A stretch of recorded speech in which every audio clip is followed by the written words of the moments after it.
just made history tonight. Rome, Ken, Shiv's little plan with Lucas is now in the win. She's now going to go on her brother's. Tom is just running around like a chicken with his head cut off. Wasabi, I don't recommend putting that in your eyes and mixing that with LaCroix. I think that's a bad no-no, Greg. So much to go over in tonight's episode. And this world of Succession has a new president, and he goes by the name of Macon. What's going on, everyone? Happy Succession Sunday, episode 8, titled America Decides, which was a lie in tonight's episode, because America shouldn't decide who was going to win the president in tonight's episode. That was definitely in the control of the kids. Wow. What an episode, guys. I'm so happy to be back with you all. Again, these Sundays are just something I always look forward to. It breaks my heart that we only have 2 episodes left, man. And next week, as we've been speculating for the last few weeks, will be the funeral, which I expect to be a pretty explosive episode. But tonight's episode, man, they made history, but I don't think it's the good history you want to be a part of. But listen, y'all. I'm about to bring in the comments here and interact with you all. Again, I look forward to these Sundays. They are so awesome. I love the show, as we've talked about for the last 8 weeks now, but it just makes it so much more enjoyable when you have people like yourselves to talk to. So thank you all for joining tonight. If you enjoy these conversations, if you enjoy tonight's episode, do your boy a favor, hit the thumbs up. It does a lot for the stream. It allows other people that might not know that we do this every week, and we've been doing this for the last 8 weeks, to have them join in the conversation and be a part of this awesome community, as well as hitting the share button. I really appreciated that as well. And it's just me, running the show as far as producing goes. So I'm going to do my best to get to your comments, but definitely by all means, leave as many comments as you all want to.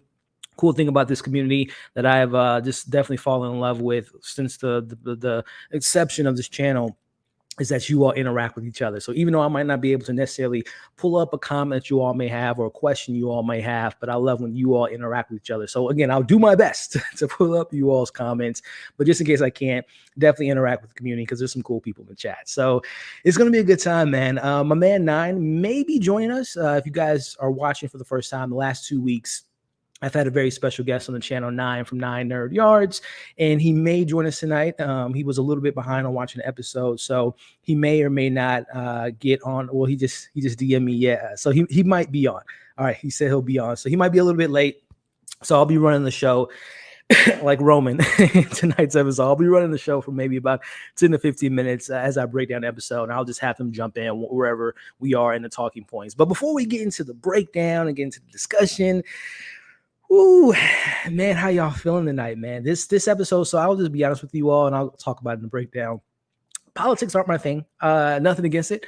I follow it to a certain extent. I follow it, because I want to know what's going on. I want to know what's going on in the country outside, besides talking movies and shows. I want to see what's going on in the real world, but I don't necessarily gravitate towards political talk and stuff of that nature. So inherently, I knew this episode was coming, as we talked about last week, that we knew this was going to be the big episode, that the writers were talking about, the actors were talking about, this is the episode that stands out to them. So I knew it was coming, but I'm just going to say this now. The way that they handled, again, it was a lot of politics talk, who's winning the left side, the right side, Arizona, Michigan, all that stuff with the bombing of the polls and whatnot. All that stuff was interesting. But it was how they were. The thing that just really stood out to me in tonight's episode was the power shifting, how Rome in the last few weeks have kind of taken a back seat, and Ken's been kind of taking on that lead and kind of taking on that persona of being their, the Logan replacement of a sorts.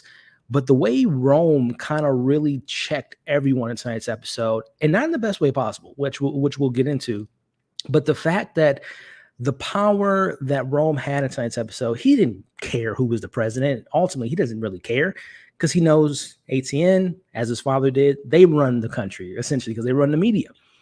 But I think that decision tonight will bite them in the ass. And there was just so many moments, again, the political stuff aside, for weeks, I've been wondering, when the heck will Siobhan talk to Tom about that baby? Is it his? Is it what's going on? That was dropped tonight, and we'll talk about that moment for sure, because that was a round 2 of their battle from last week.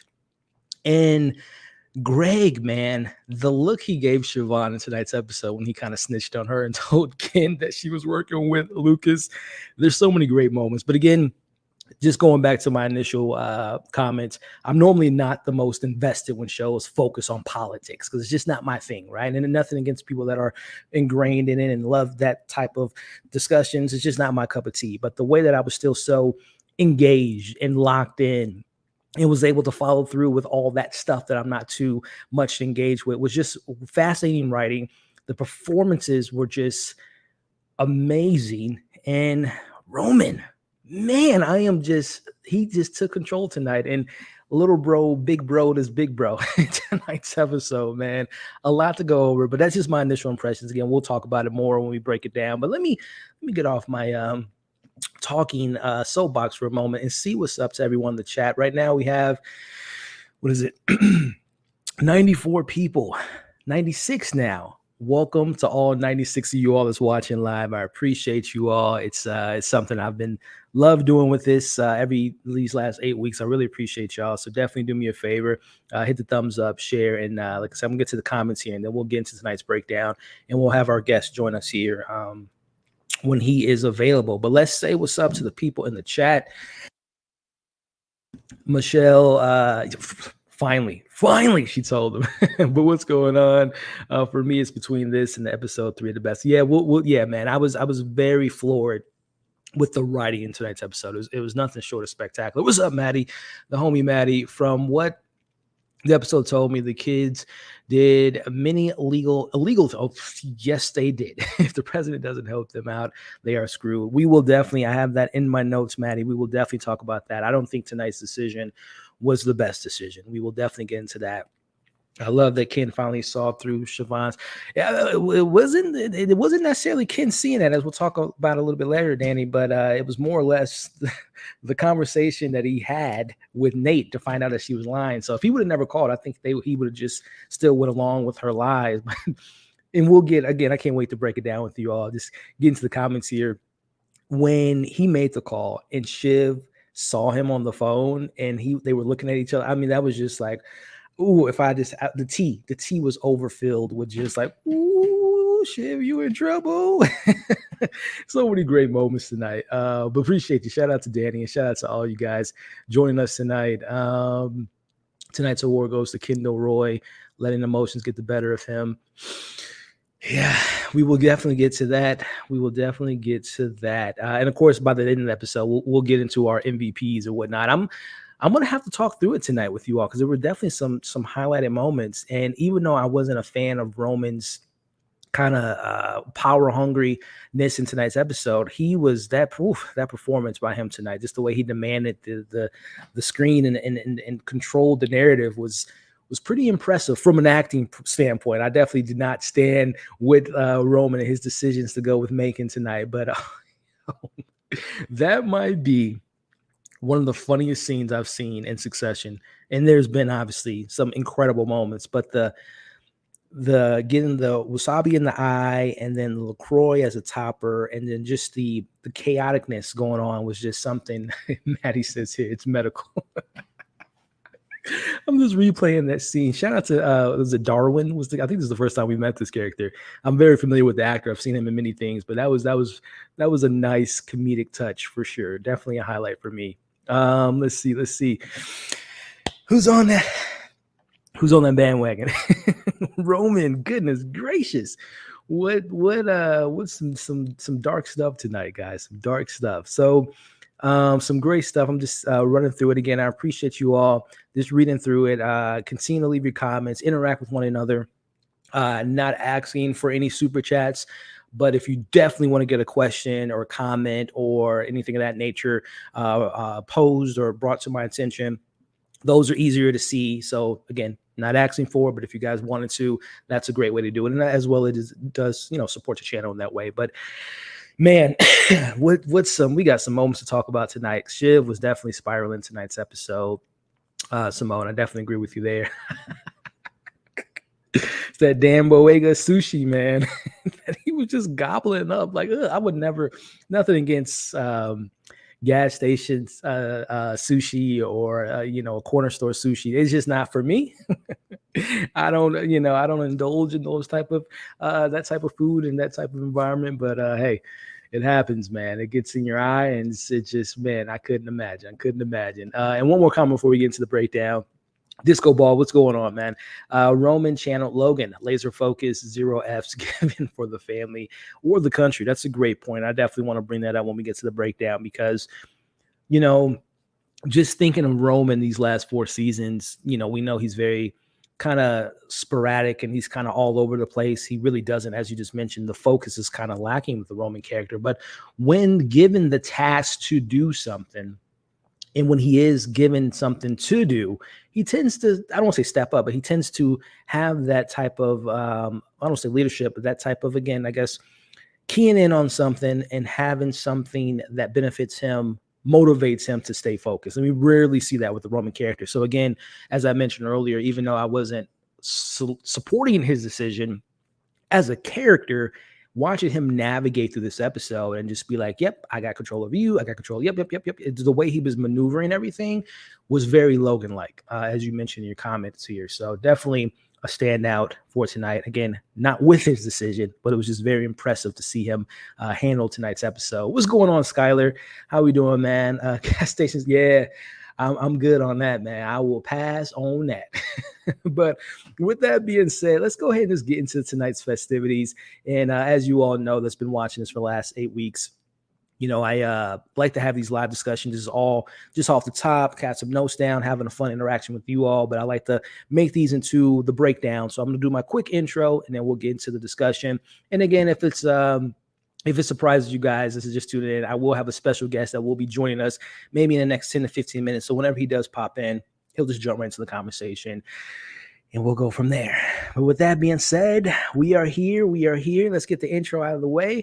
What's going on, everyone? Welcome back to our Succession discussions. We are discussing episode 8, which was titled America Decides. Did that happen in tonight's episode? I don't think so, because it feels like Rome and Ken decided who is going to be the next president in this Succession world, and that is Mencken. Now, will it blow up in their face? I think it will. But speaking of blowing up in the face, Shiv and Tom round, 5-10? I don't know how many rounds they've had at each other this season, but I definitely know it was an explosive one. And finally, after weeks of wondering when she's going to tell Tom about that baby, the news was dropped tonight. We will be talking about our couple in tonight's episode. We also will be talking about Ken. Is he a good man? Is he a good father? Does he trust his sister moving forward? Because something comes out of the closet in regards to a relationship between Siobhan and Lucas. We will be discussing that. And Connor, doing Connor things. He's going to have his little whole situation. The con heads will rise.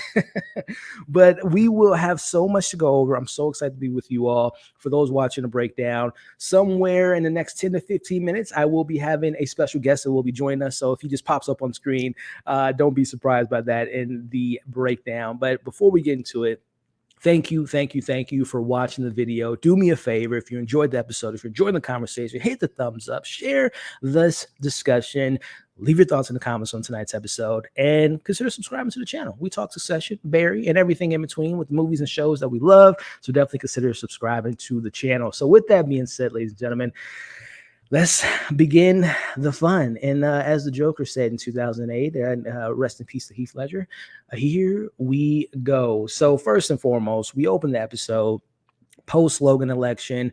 Tom is here and he is feeling the pressure, man. We know my man didn't get much sleep in last week's episode, and being deprived from sleep is a continuation in this episode. But again, Greg and Tom, their banter, their relationship, as we'll talk about, a little bumping action they have a little bit later in the episode. But let me know, was it me, or is there any parts of you all that would absolutely lose your mind if you were in the position that Tom was in tonight's episode? I couldn't imagine being in that position of being the head of ATN and making all the calls, touchscreen not working. You have the Roy kids coming on the war floor telling you what to do.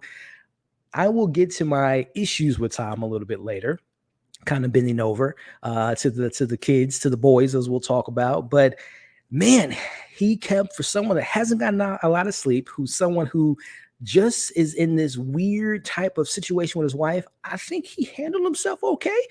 Talk about some of the negatives, but again, I thought Tom, for someone that has a lot going on, man, he was able to at least keep his cool for the most part within this first scene here. But again, just the Tom and the Greg of it all is just something I always look forward to seeing. But again, speaking of the pressure of it all, we see that Ken is talking to Tom immediately early in the episode and kind of again planting that seed in his head as we have the conversation. We have all these various characters in tonight's episode, but we see Ken push the pressure on Tom to bring in the numbers to make sure this is one of the most televised elections of all time. Because again, we know Ken, he's all about the numbers, but also the legacy part of it all.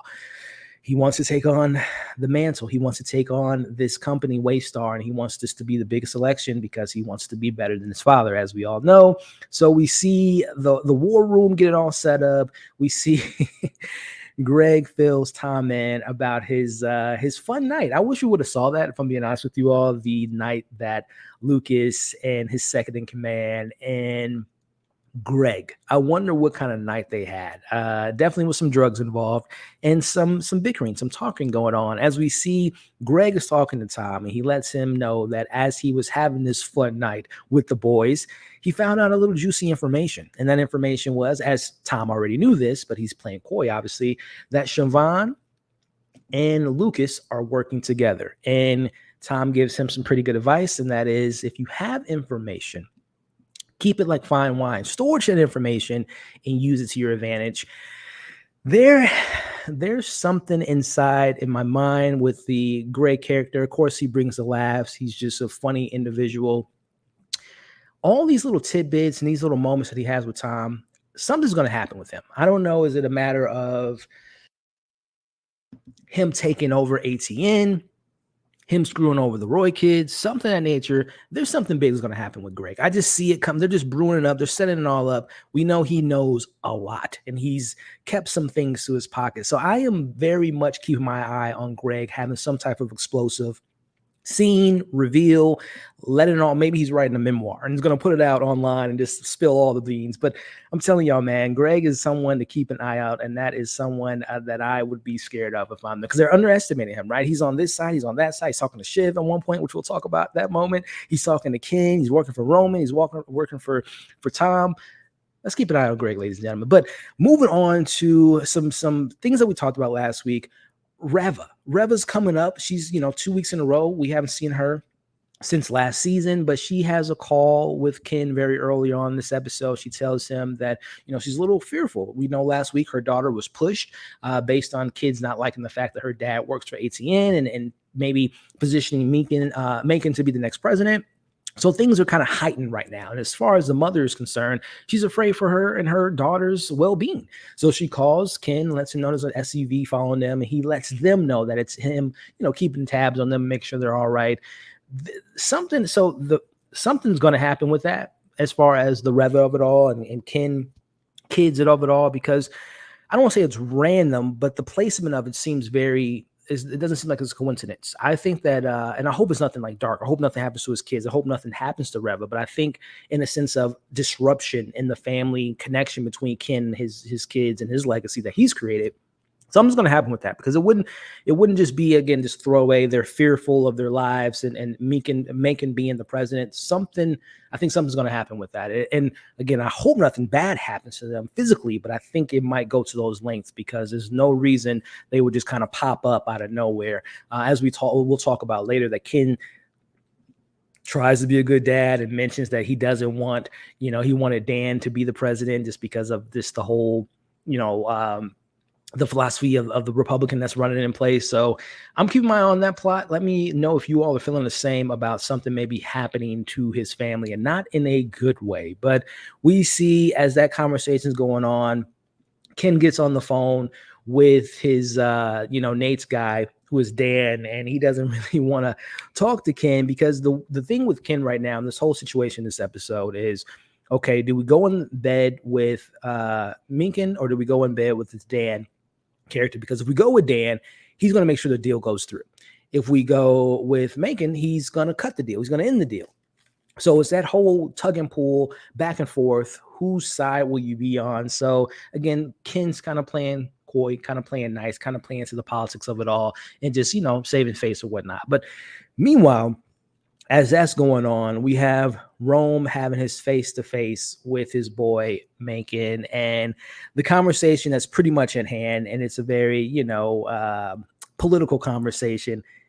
He's going to win at the end of the day. Even if he's not the president, he's going to be the president, aka whether him running again for president in 4 years, he's going to be in a good position with ATN, with Roman being there because they're boys, they're going to work for each other. So he's again, Roman he doesn't care. Like I mentioned before we went to this breakdown with the live audience, Roman just wants the power. He doesn't care who's in the president chair because ultimately they're a puppet for them because they control the media, they control the outlets, they control the narrative. So that relationship between Rome and Macon is something to keep an eye out for, because on the outskirts, Ken sees this relationship because earlier, before that scene happened, oh, can I get on the phone with him? No, he just wants to talk to me. And Ken mentions that later in the episode, that he's jealous about that relationship because, again, this is a power play.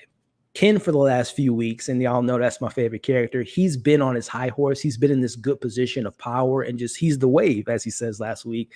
But that wave has been pushed back because his little brother is now he's playing with the big fish. He's playing with the big boys. He controls who's going to be the president. So the back and forth, the tug and pull between the two brothers was definitely something that intrigued me in tonight's episode. But as all this is happening, again, politics aren't my cup of tea. I'm not a big fan. Again, I'm very informative when it comes to what's going on in the world, but I don't really stay ingrained in that narrative because it's just so cutthroat. It's just so, not to get political about this political episode, but it's just so much BS with these politicians about changing this, doing that. Again, I want to get to all that stuff. But when shows and movies focus on that, I tend to check out because it's just something I don't naturally gravitate towards.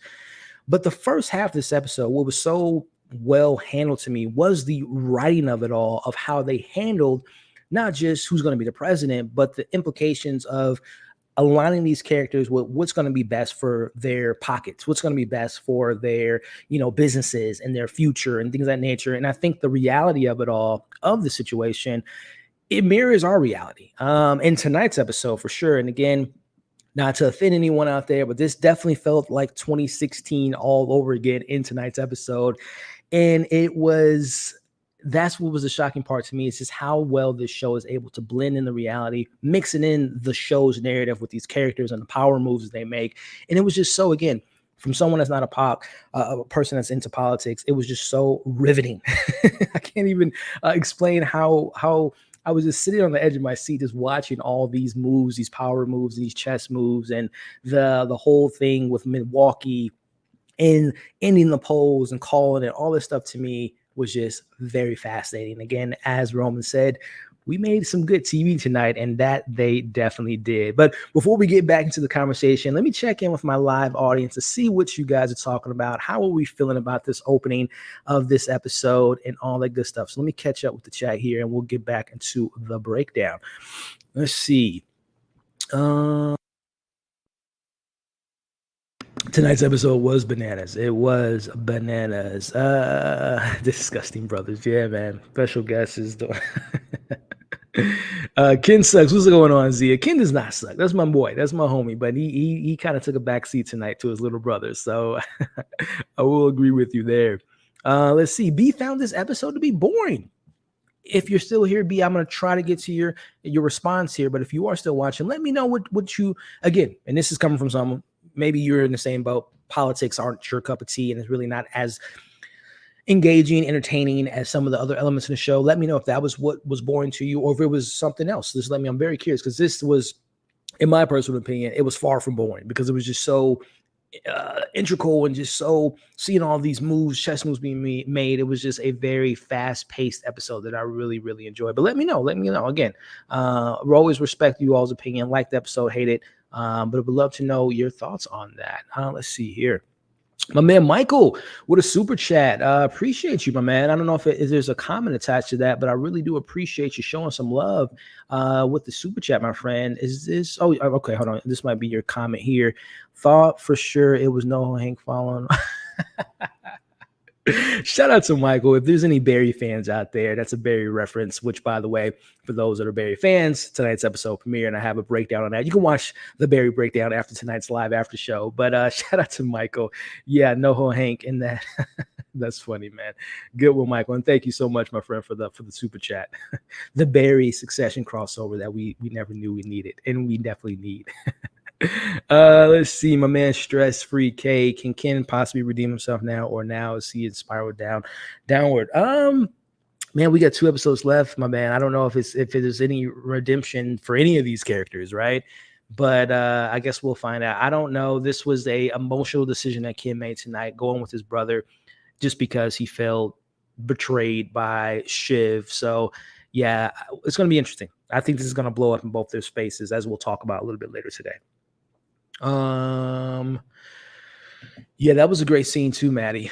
The conversation between them, and that's going back to that I mentioned the breakdown. The way that the show is able to give us subtext, give us backstory within these conversations, like we obviously never seen them as kids, but whenever they throw in those, like when Shiv mentioned weeks ago, oh, Shiv dropped the milk or this, whatever it was, the drink in the car. And we've gotten all these little hints of what it could look like to be a Roy kid growing up. So I always love when we get those moments. In this moment in particular, big brother Kendall, and the way Ken kind of in his mind thinks that he's always doing the best thing, or whatever was maybe made him look negative wasn't that his perspective, wasn't what Rome considered it. Key and point being when he was a kid, gave him dog food, throw him in a crate, but that was like, oh, you were having fun, right? Like, no, who would have fun doing that? So yeah, I always love when this show throws in these little hints of how they were raised and what it would look like when they were raised. So I always love moments like that. So good call out, Team Chicken. Shout out to Jay, the GOAT, man. That's my favorite rapper of all time. Yeah, politics. Yeah, man. Shout out to Jay-Z, man. Shout out to Jay-Z. Yeah, Jose. Oh my goodness. Like I said, it was 2016 all over again tonight, right? And we'll get to that speech that Macon had. It was something else, man.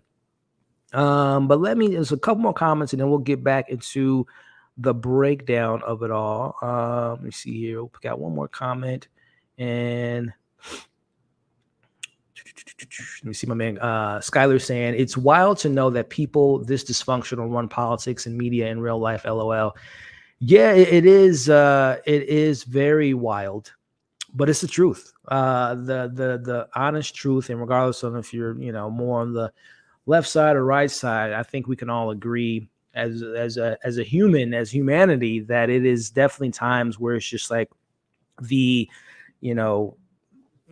only thing I think of right now is the inmates are running the asylum at times, right? It's just like, who gave these people power? Who gave these people the decisions to be able to make the dictate how we're going to live as a society, or in the case of the running for president, how we're going to be, how the country is going to be ran for the next 4 years. It's and these unstable, cutthroat, terrible people that make these decisions. It's very scary, if I'm being honest. And tonight, and again now, and I'll talk about it in the breakdown here in a second when we get back to that.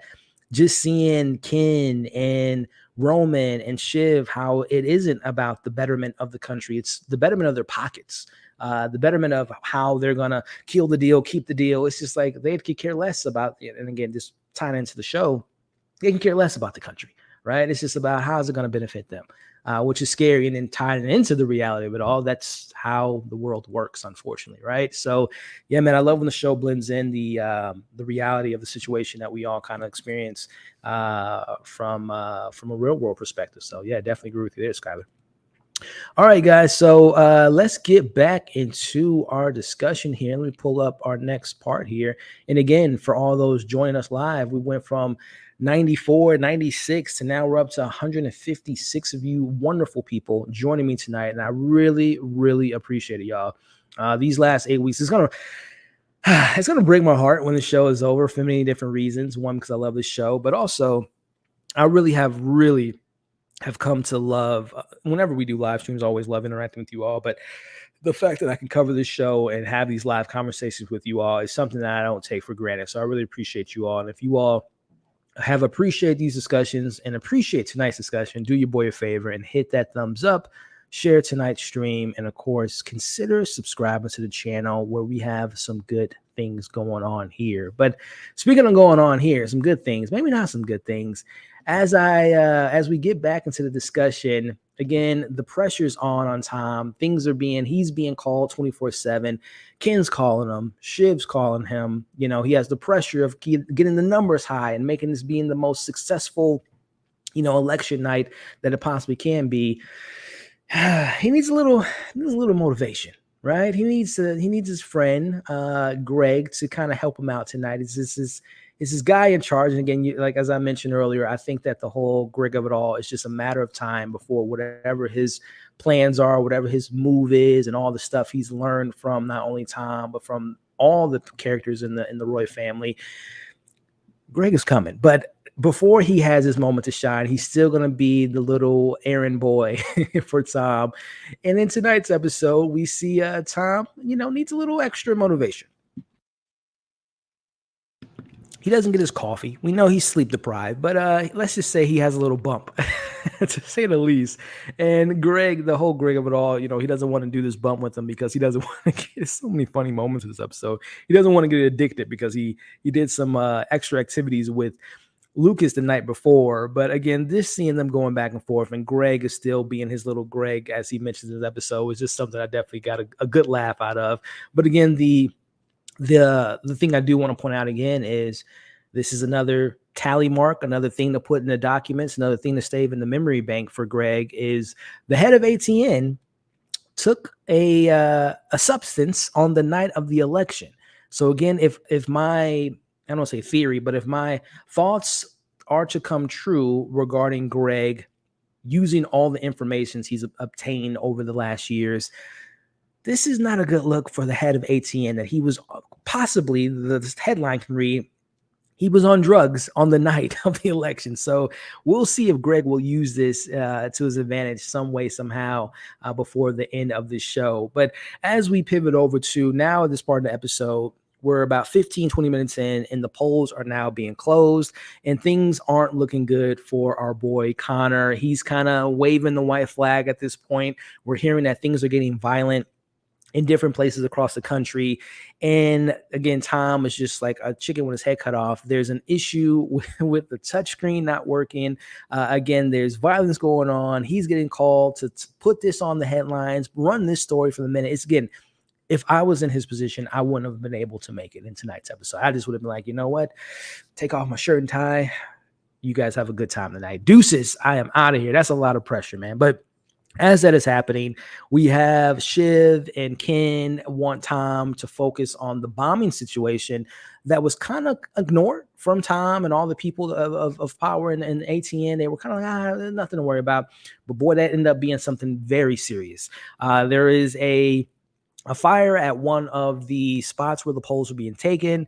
And right now it's like, okay, what's the narrative? And this is where Macon gets Rome involved, that the narrative is that, we should call it because there's been some things interfered with in the election tonight. So again, a small thing became something very pivotal, as we'll get into here. But we have a moment that I thought was just very, very funny and very, very interesting when we have Ken, Rome, and Shiv are talking to, again, Tom at this point, and they're pressing Tom. And again, the pressure that he has is just nothing short of just, it would drive a person crazy. And again, we're going to get into Tom, but man, he handled himself pretty well. All these people were pulling him this way, that way. It wouldn't have been a good thing for me. But while all that is happening, again, the show still finds a way to bring in the relationship side of it, the human side of it, the personal relationship side of it. And there's nothing more personal than the relationship between Shiv and Tom, because in the last few weeks, it's been a roller coaster. They were getting a divorce. They're kicking each other's shoes, pulling each other's earlobes. They're taking digs at each other. Last week was pretty damn explosive. Some stuff I didn't think they want to come back from, and it doesn't appear that they are. But we have this scene here that kind of caught me by surprise, because I didn't imagine Shiv to be the, I'm sorry type of person. But she's the bigger person in the situation. She pulls, while all this craziness is going on, she pulls Tom aside and she attempts, well, I don't want to say attempts, she does say sorry, but it's a sorry that comes with a caveat. Like, I'm sorry, but yeah, I want to pull you aside to see if you're sorry as well. So there was some alternative motives for Shiv there. But this is the moment I've been waiting for. I think a lot of you all have been waiting for. We all know from episode 3 that Siobhan is pregnant. But the question that I was wondering, okay, listen, is it Tom's? There's a lot of stuff going on with Siobhan right now. Is the baby okay? A lot of things being questioned, but the thing is, when will she tell Tom? Even when they were on the same page for the beginning of last week's episode with him giving her breakfast, the week before that, they were just, doing things like they were teenagers again, falling in love, the honeymoon stages again. They were trying to figure it out.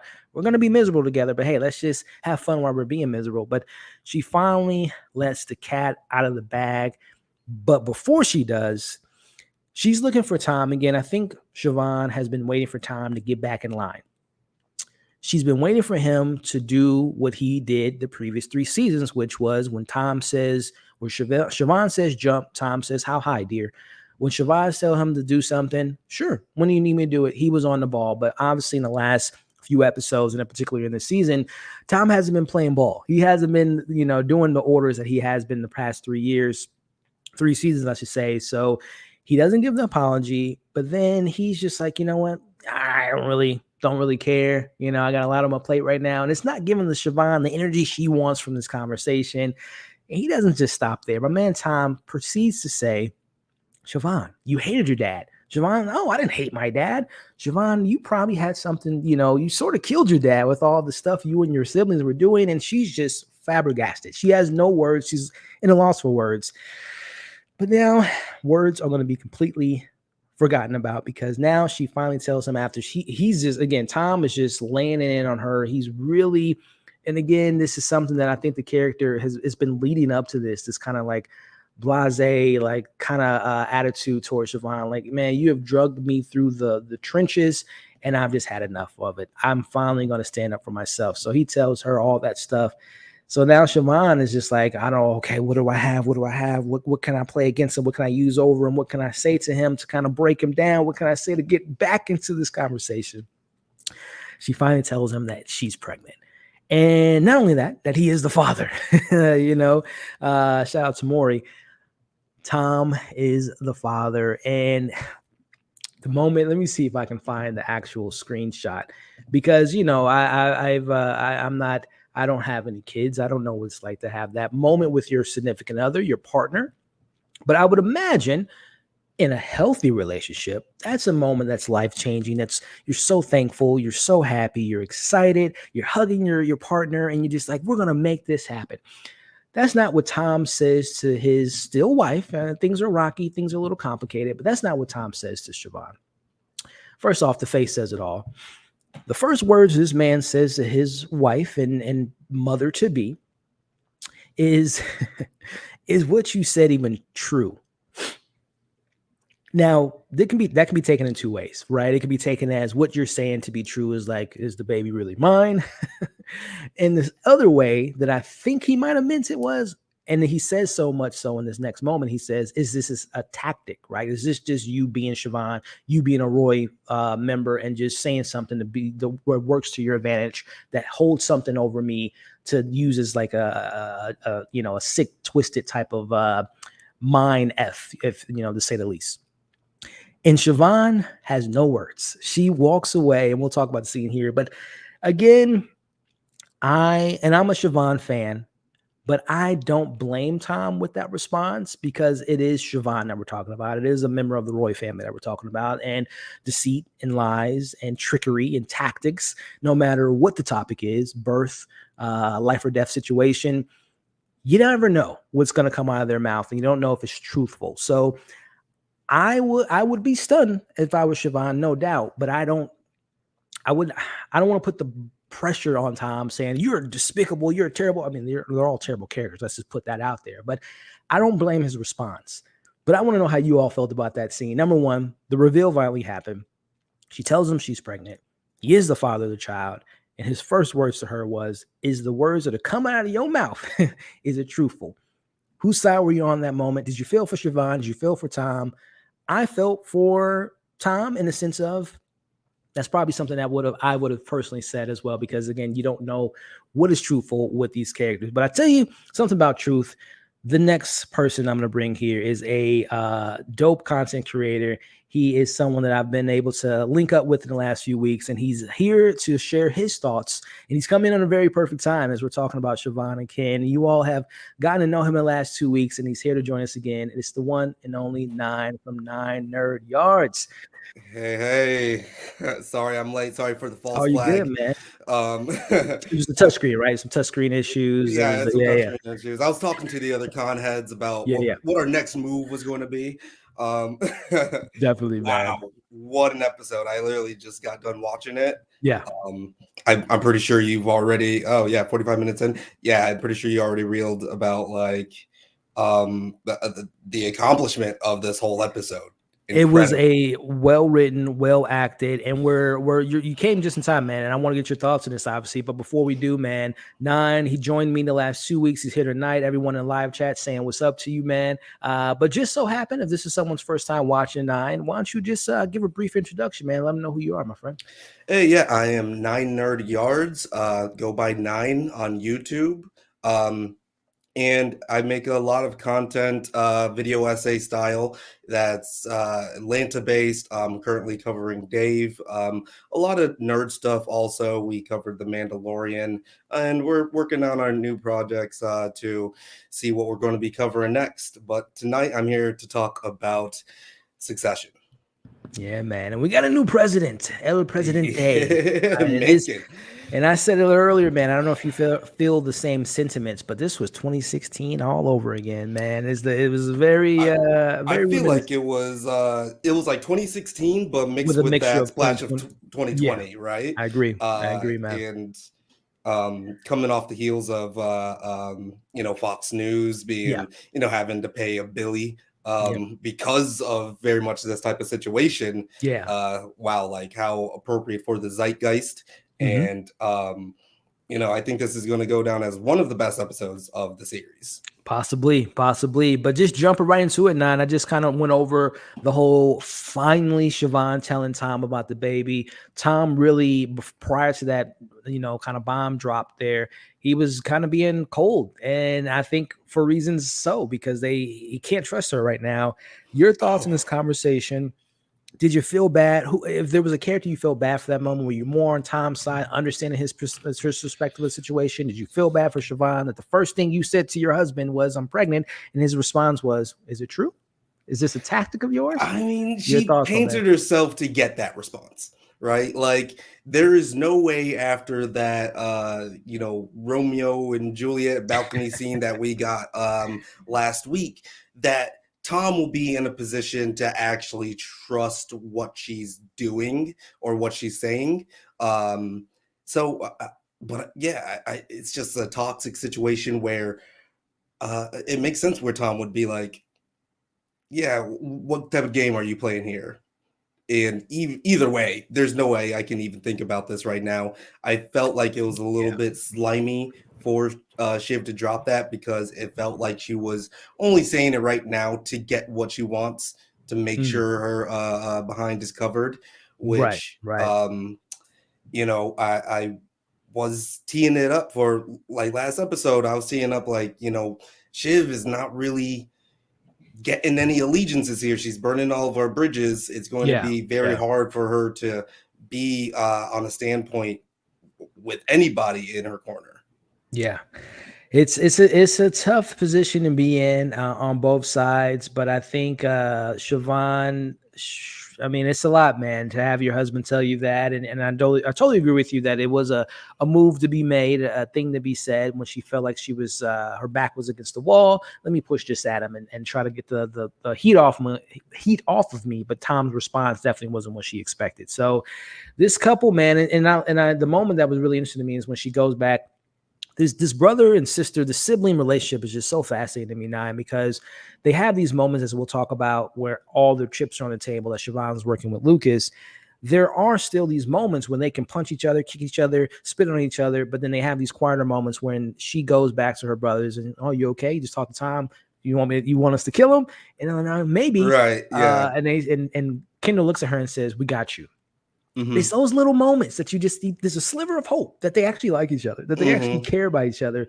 But then later in the episode, they're just back to killing each other and stabbing each other in the back, man. The relationship, it is true to brothers and sisters. I mean, you can love them one day, hate them the next day. Your Right. thoughts on just this dynamic of this relationship with the Roy family? I mean, yeah, they're all holding a knife, right? Um, and I really loved like how she thought that Greg didn't have the knife either, right? Oh boy, Greg, man. And I don't know if you got to that at all yet, but wow, yeah, I mean, what a way to grow up, you know? You know, I want chicken, you want Yeah, steak, it's like, right? yeah, And yep. you're going to be holding on to that for life. You know what I Yeah. mean? Like when you're dealing with that You type of use that family, you're small little child right, interaction and use it as like a stepping stool of like a fundamental thing that you think of as an adult. right, exactly. And yeah, they're going to be. You know, it almost feels fitting for it to end, to be coming to an end, because like, Mhm. how do we even move forward from all this, Yeah, right? it's hard to come back. Someone asked earlier if there's any redemption. I'm like, but with 2 episodes left, I don't think there's any redeeming characters or any redeeming factors to these characters to kind of come out of this hole because they're just so Hmm. far gone at this point. But Yeah, even though I do, you know, I think that Shiv has this complexity to her because like, you know, when she's got the mask on, I basically agree with everything that she says. mhm, mhm. But, you know, I know that she's also twisting in line and is going to do whatever she got to do.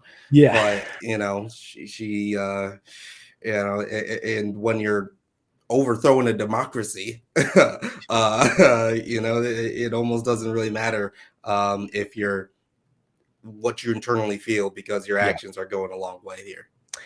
Speaking of actions, my man, let's talk about Connor for a bit, who has some interesting moments. He realizes that the ship has sailed. You know, his little pipe dream of being the president, 100 milli on the table for his promotions is not looking good. So now he's kind of, calling little bro up. Hey man, is some Molly still on the table? Is any of that on the deal? Your rhymes are compelling, but You're right. Yeah, he was what definitely you got for us? banging on the door to try to get back into the club. But your thoughts on Connor in this episode, because there wasn't a ton of stuff going on. He does have a moment, and I guess since we're on Connor, his moment in this episode was he folds over, he rolls over on his belly. He's going to go with Mencken. And he goes on camera 9 and pretty much just says some things that I don't think you want to put out there as someone in his position. He uses his money as a ploy. He mentions the con heads and just, obviously endorses Mencken. But your thoughts on Connor, and I guess moving forward, and we know next week will be the funeral episode, but anything else on the table? Is there anything else to squeeze out of Connor for the rest of this season that you might have gotten from tonight's episode, and just your opinions on him and Uh, his movement in this episode? I think we will be seeing some pretty good dialogue from Connor moving forward. I do because he kind of like turned heel a little bit this episode for you know, just getting also whatever he wants to get out of the situation. He's still trying to squeeze, right? Yeah. And I think that you know, he still has something to say regarding how the family has treated the whole funeral situation, how they've Yeah, handled all whenever the there's a final party or a family function and he has any hints of being involved in it, it's going to be a mess. So yeah, he definitely will probably Mhm. have a moment to shine next week. And he spearheaded that whole thing, right? So he's Yes. definitely has something to say with how everyone like handled the Oh man. you know, family dynamics while, you know, he was dealing with the funeral Yeah. proceedings and everything.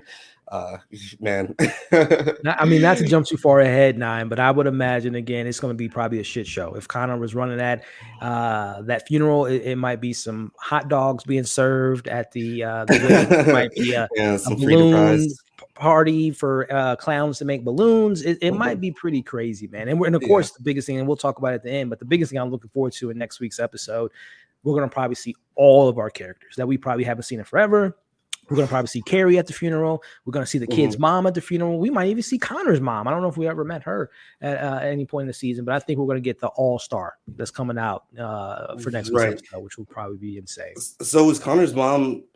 Is she just in a mental asylum, or is she? I Is think she? she might be out, if For I'm not some reason, I thought mistaken. she passed or something. I'm Because not she wasn't sure. at the she would have been at the wedding if she was. Yeah, I gotta go back on that and see if she. Yeah, Mhm. you might be right because I think she might not be with them anymore. But hey, we'll find out next week. But before we get into all the craziness with the election part of it, we see again the siblings bickering again. We just had a moment with them, comforting Shiv, but then 2 seconds later we have this scene here where they are the whole situation with Wisconsin, where historically Wisconsin votes Democrats, but there was this bombing and people are blaming it on Mencken because his numbers weren't looking good because the other candidate was looking to be taking over the electoral votes.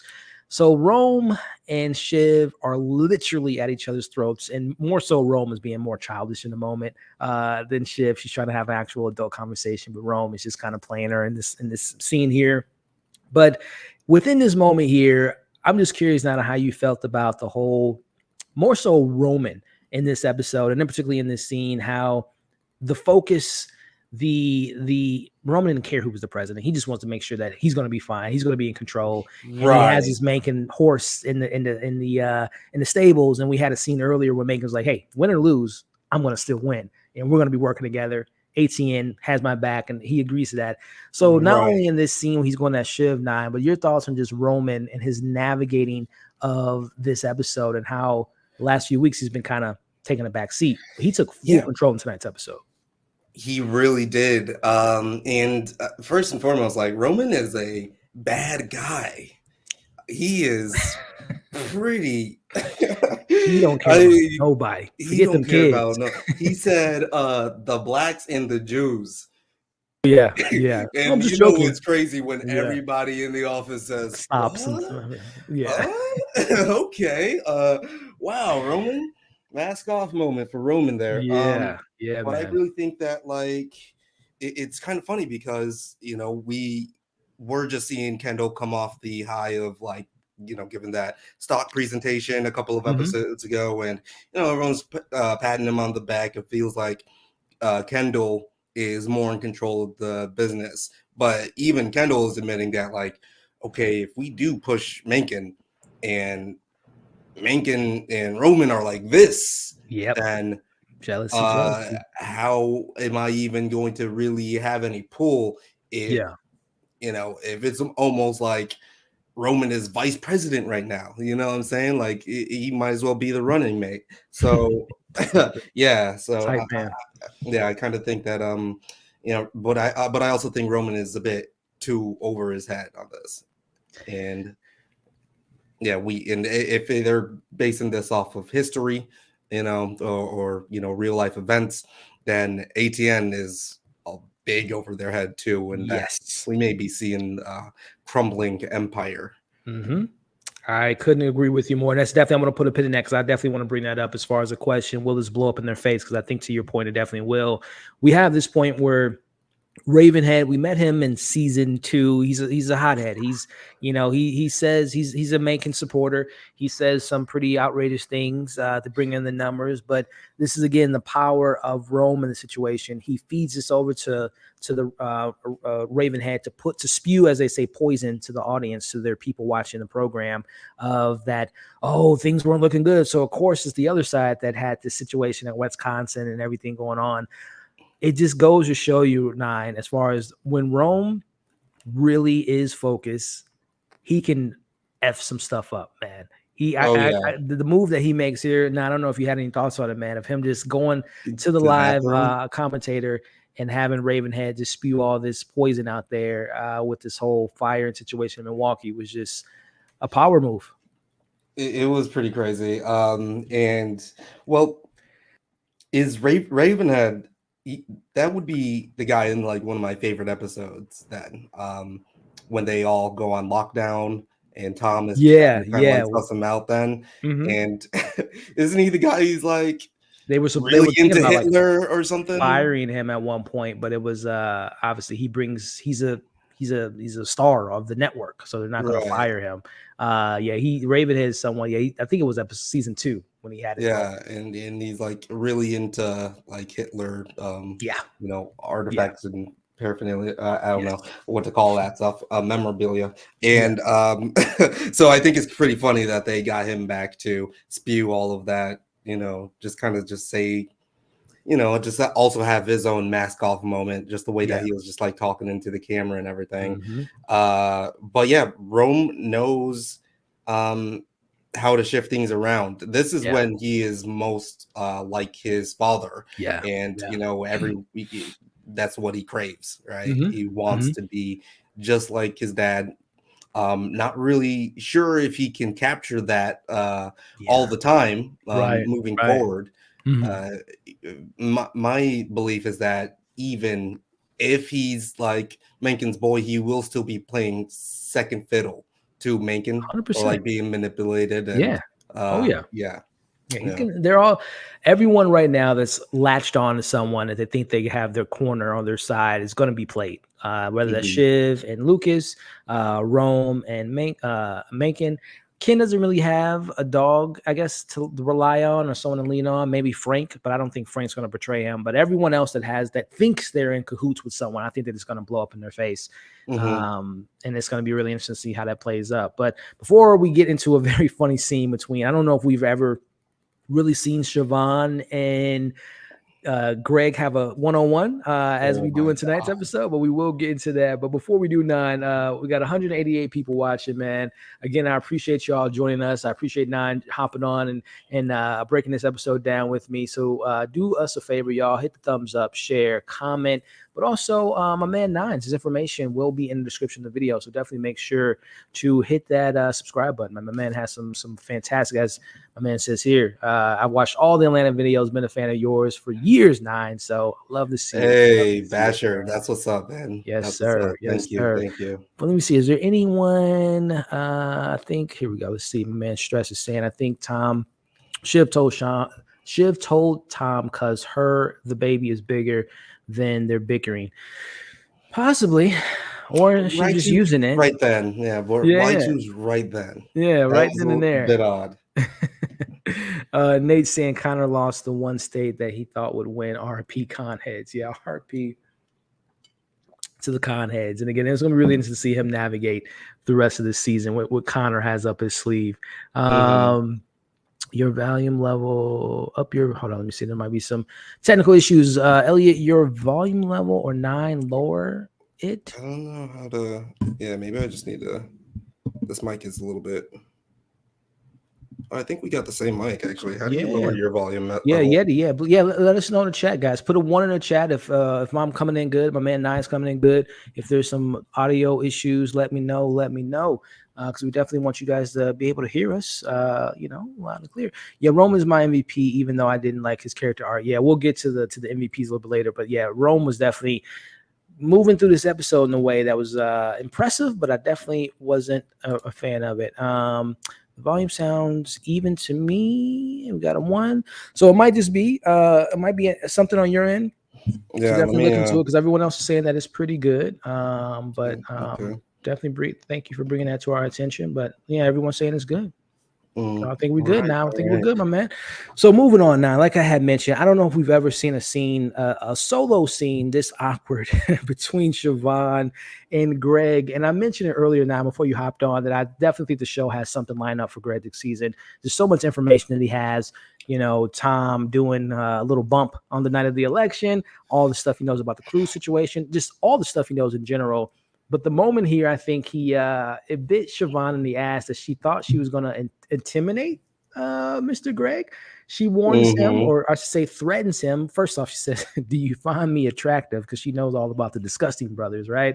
So she comes at him on that note, and then she tells him that she will kill him if she finds out that she's feeding information over to Tom, to Ken, to Rome, because obviously she's very aware that the night before Lucas and Tom or Greg were hanging out, and she threatens to pull all his insides out from the back end. And Greg keeps that in his memory bank and uses it on her a little bit later. So my question for you, Nine, is: was this a bad move to try to intimidate Tom or to intimidate Greg from Shiv's perspective? Yeah, I think from Shiv's perspective, she sees Greg still like season one Greg, right? She Yeah, doesn't know that he already 100%. sold his soul, right? Exactly. He's all in on this, Hmm. and yeah, and that was a hell of a thing to say. Do you find me attractive, Greg? Uh, but yeah, he is a disgusting brother now, so Yeah, that's what you're I'm going to told. have to play it a bit easier than Yeah. that, and if you're not offering anything, which I thought was kind of magnificent from Greg's part, because he's like a bit more timid, but he knows how to play the game. He's like, Hmm. okay, I understand what you're saying, but like, what really is it like? What do you got for me? Exactly. That's the How point. golden is this thing? She didn't cut a deal with him, man. That's her first Hmm. mistake. She didn't come at him with like everyone else has. She didn't Hmm. bring the goods. I totally agree And with you, Nine. Greg's got a lot more things to his disposal now. Like he had drinks with Madison. He is with Tom. Like they're through and through Yep. together.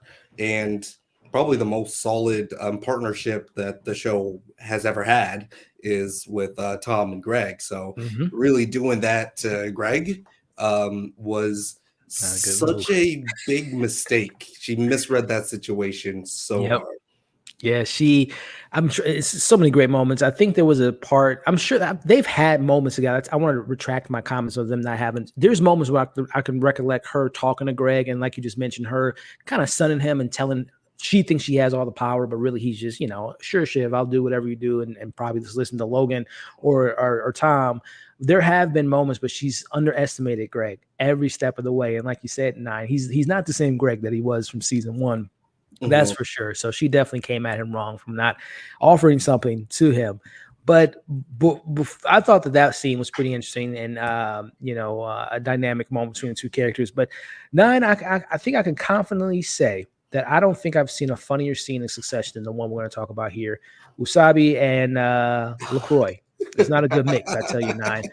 To describe the scene, first we had Ken and Rome talking about if Mencken isn't elected, he will end the deal, and that's nothing. They want the deal to be pushed through, so they can obviously kill it on their own or whatnot. So the fear has been put in their eyes, and him stopping the deal. Rome puts his foot down, and then we go into the scene where Rome comes into the room and they're trying to get, I believe, the character name with Darwin to get on screen to let them know that they're going to call it, that this whole Wisconsin thing is going to be it's not going to hurt Macon, and they're going to give him the electoral votes. But in this scene, my man, thanks to that bodega sushi,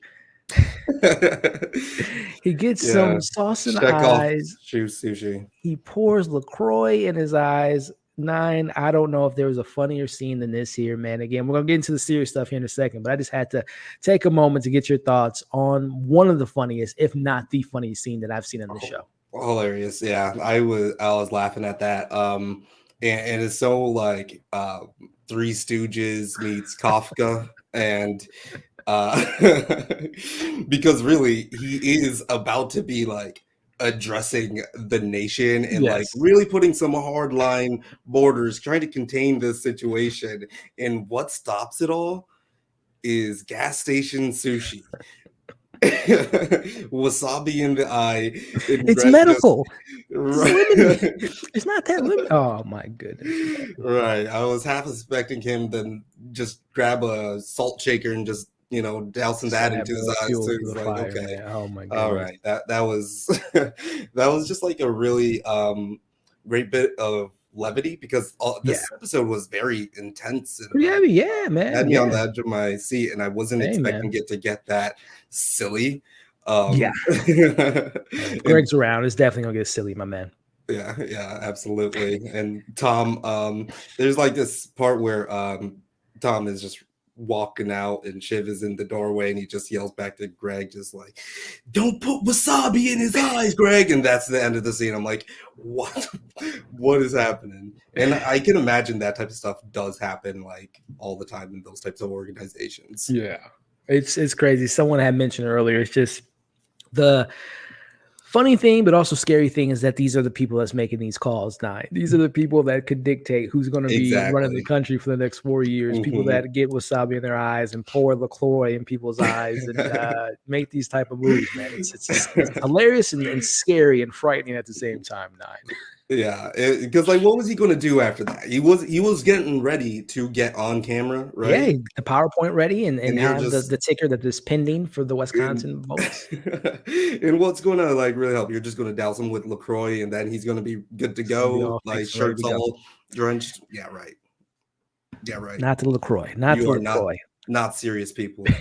Thank you, Nye. Thank you. Mhm. But a serious moment. So funny moments, serious moment. I want to get your thoughts, Nine, on the kin of it all in this episode.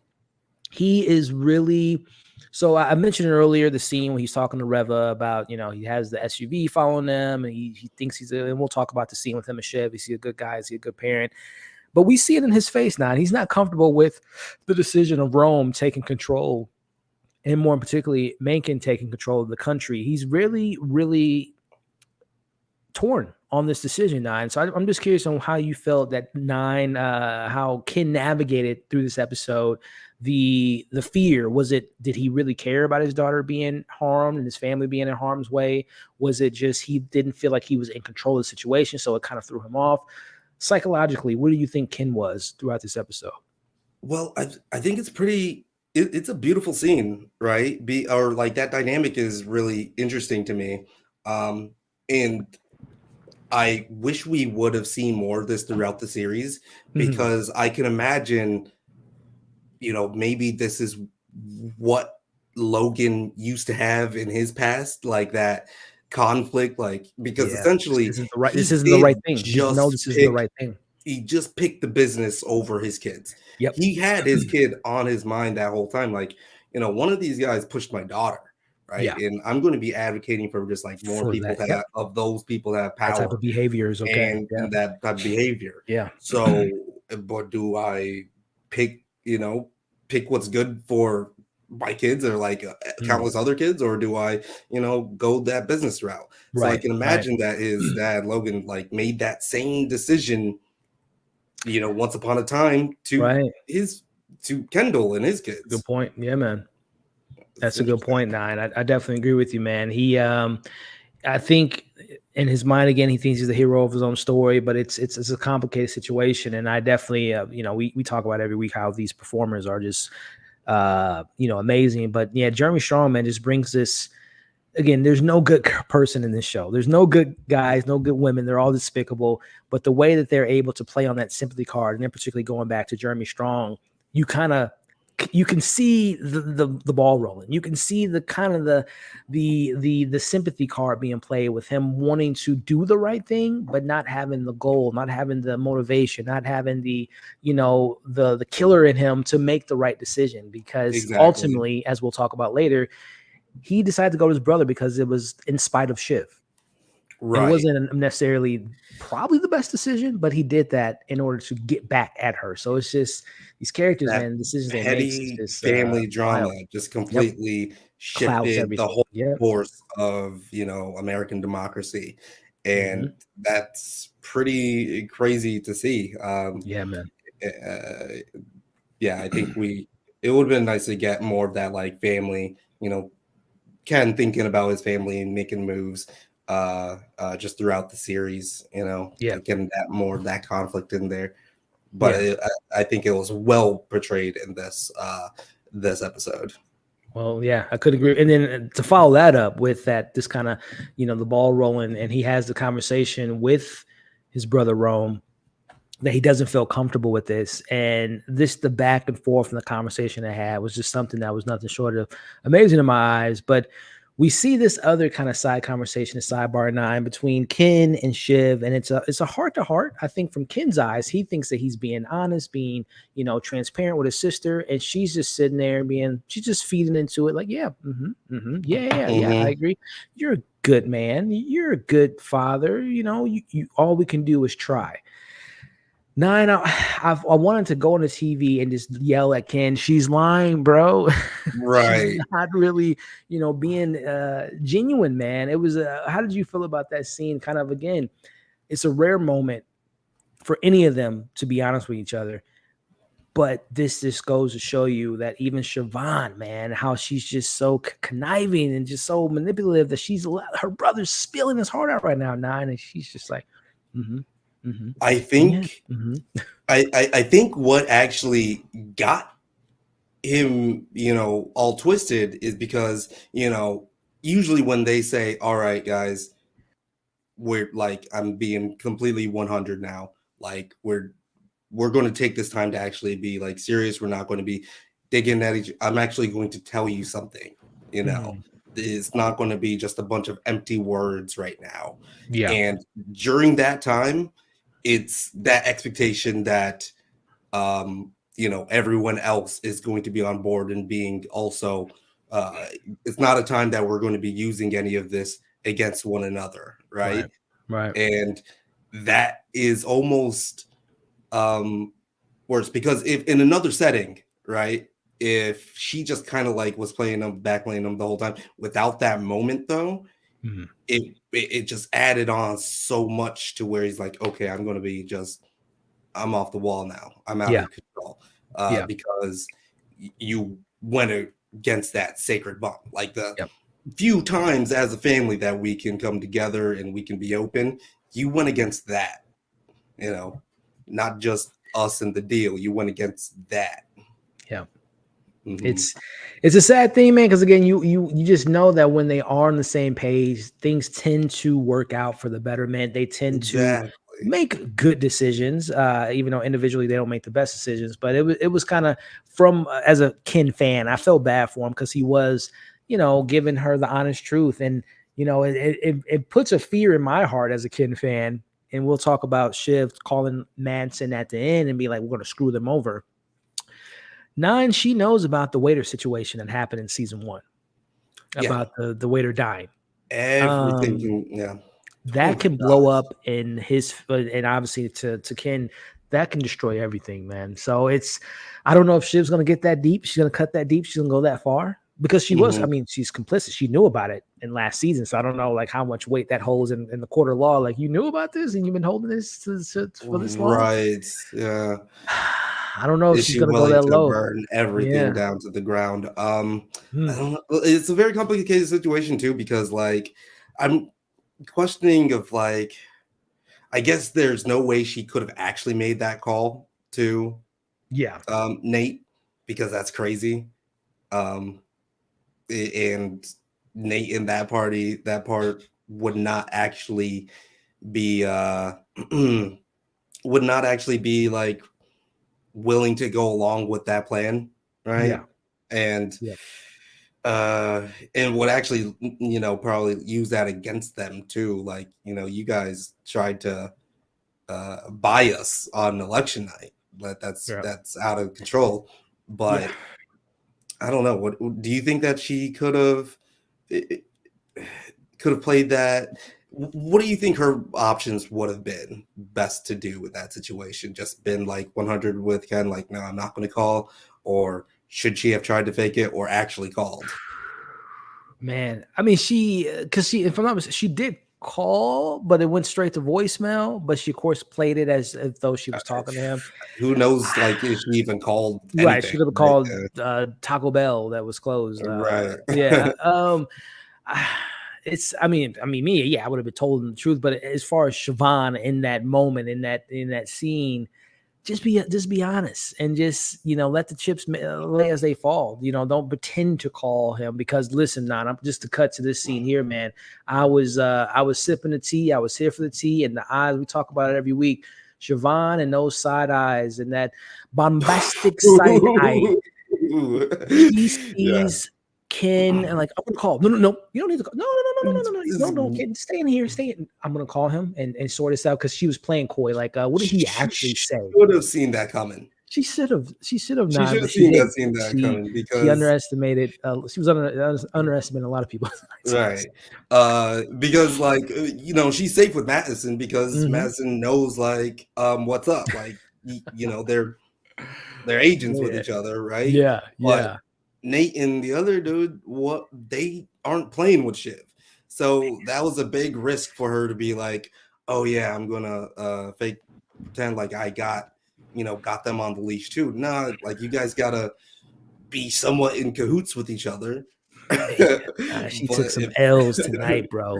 she She took took an some L hard L's, I feel bad for with her, but like also Tom. She it's took an like L with Greg. She takes an L on the fake phone call, and the side eye man. She just wants to probably call whoever's cell phone service he used to cut his phone off as soon as possible because she's looking at him. He's looking. I feel like it's an R. Kelly out of the closet. He's looking at her. She's looking at him. Like it was just the back and forth. And man, this is the face, when you hear the door open and you didn't take the chicken out of the out the freezer. mom And pulling you're out. like, oh, You playing your game. You took the chicken out, right? right. Or you remember like 5 minutes before she gets home Yeah, and then man. put it down. She's like, Game over. this is Game so over. frozen like. Man, it all comes down to a moment that we knew was probably going to come, but not on the election night. But Ken, oh, and by the way, I don't want to leave out going back to the scene that Shiv had with Greg. I wish I can find that. I'm going to try to find a screenshot as we're talking. Greg gives her an even better look when Siobhan's obviously looking at Greg and he looks back at her and he kind of like does a little shrug, like, I don't know if I can get it right. Yeah. I can't get it because it happens so fast. It happens so fast. But he smiles back at her, which is just like Greg's like, yeah, you I lose. guess we'll see. Yeah. I guess you won't be killing me anytime soon. Right. But yeah, the look here is nothing short of fantastic. But all the chips are on the table. 9. Ken tells her he knows they were in cahoots. And seeing Shiv, and you guys, before I say this, you guys understand Sarah Snook is so phenomenal. She can be menacing, she can be conniving, she can be loving at times. But when she's trying to will it back in and seeing her kind of falling right in front of us, 9 was just something that was just the acting that she provides is just something just so spectacular to me, man. But she's just falling apart. She's trying to beg and just be like, trying to make give her reasons why, right? That she had her options open and this, that, and the third. 9, man, let me know how you were feeling about this scene where she's trying to play it back and Rome against just like, yep, this is what I needed. This is the cards that I need. And he ultimately looks at his big brother. And I think for the first time, maybe ever, Ken's actually going to side with Roman. It's normally the other way around when Rome's like, yeah, Ken, I'll go to business with you. Yeah, Ken, I'll do this. The little brother always listens to the big brother, but now Ken is actually listening to Roman, which is something we rarely see. 9. It's stood out to me, man. that's so difficult, right? Because in that moment, it's like, yeah, I understand where Ken's coming from, but like he isn't evaluating why. I mean, it was very convenient for him. He pieced that together. Ken had like a very clairvoyant moment right there to be able to like get off that phone call and then be like, okay, what's next? I need to talk to Greg right now, right? And then Greg gives him that dial. So he's already got the plot all in his head, right? Yeah. And so as much as, if you muddy the water that much, then, no one's going to drink it. Even if you're doing it for, somewhat beneficial or virtuous purposes, you already muddy the water so much that even people maybe even turn to muddier water because of how you did them. But if Ken wasn't really considering all of the reasons why she would have had that move, would have made that move, and, the first thing he says is like, I'm a good guy. Right. So like already he's like yes in his own character, right? Yeah. Because he's lying about, everything else. She was lying about me being a good guy too. A good So dad. I'm the Yeah, bad man. guy. I'll Guess be what? the yeah. I'm the bad guy now. It all comes down. That's again going back to these characters, man. It all comes down to spite and hate and disagreements to make these decisions. Because 2 seconds ago, it was all about protecting my family, the safety of the country. But no, throw that outside. Throw my kids outside. Throw my family outside. I'm going to go with my brother Rome and go with Macon in spite of you, Shiv, because you lied to me. Hmm. Which is just crazy, man. And this scene was just, and again, I don't want to leave out Roman. He's just like making a call. Tom, go ahead and make it happen. And speaking of the time of it all, I don't know. I don't think they're not going back together. This is the end of the relationship, because in this moment, you would think your husband will have your side. But Hmm. Tom's like, it's not my call. And he's kind of like, all Hmm. right, it's just he's ignoring Siobhan this whole time. And he's like, is this the call, guys? And Menken's gonna be the president, man.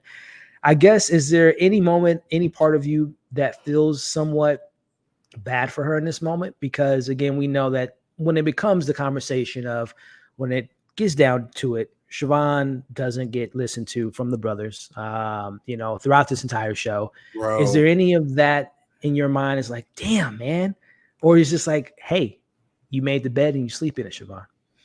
Oh, I mean, I did feel It's bad tough. for her because he was It's tough. saying she was they were saying she's hysterical. They were Mm, saying that all she those key sounds words that you do unhinged. not want to say to a They woman. Yeah. said that when Roman said that you're boring, Mm. like, ooh, that is tough, man. Like, I She's don't the know. only Like, woman in the room, man. Husband's not you, supporting her, brother's not supporting her.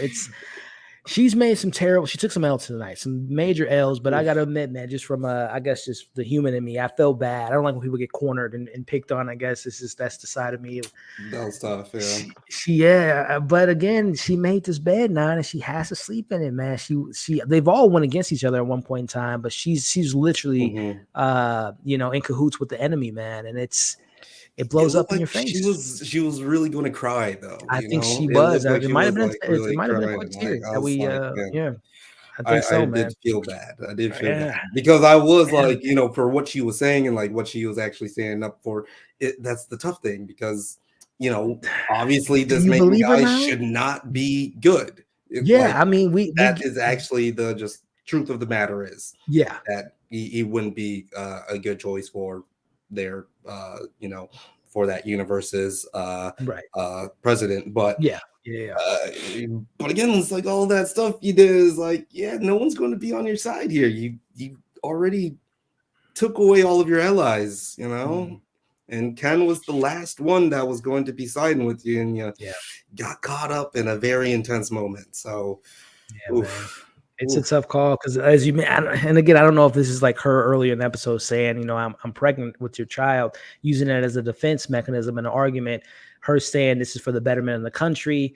There's truth in that, just like it was the truth. Mhm, She is pregnant. That isn't a lie.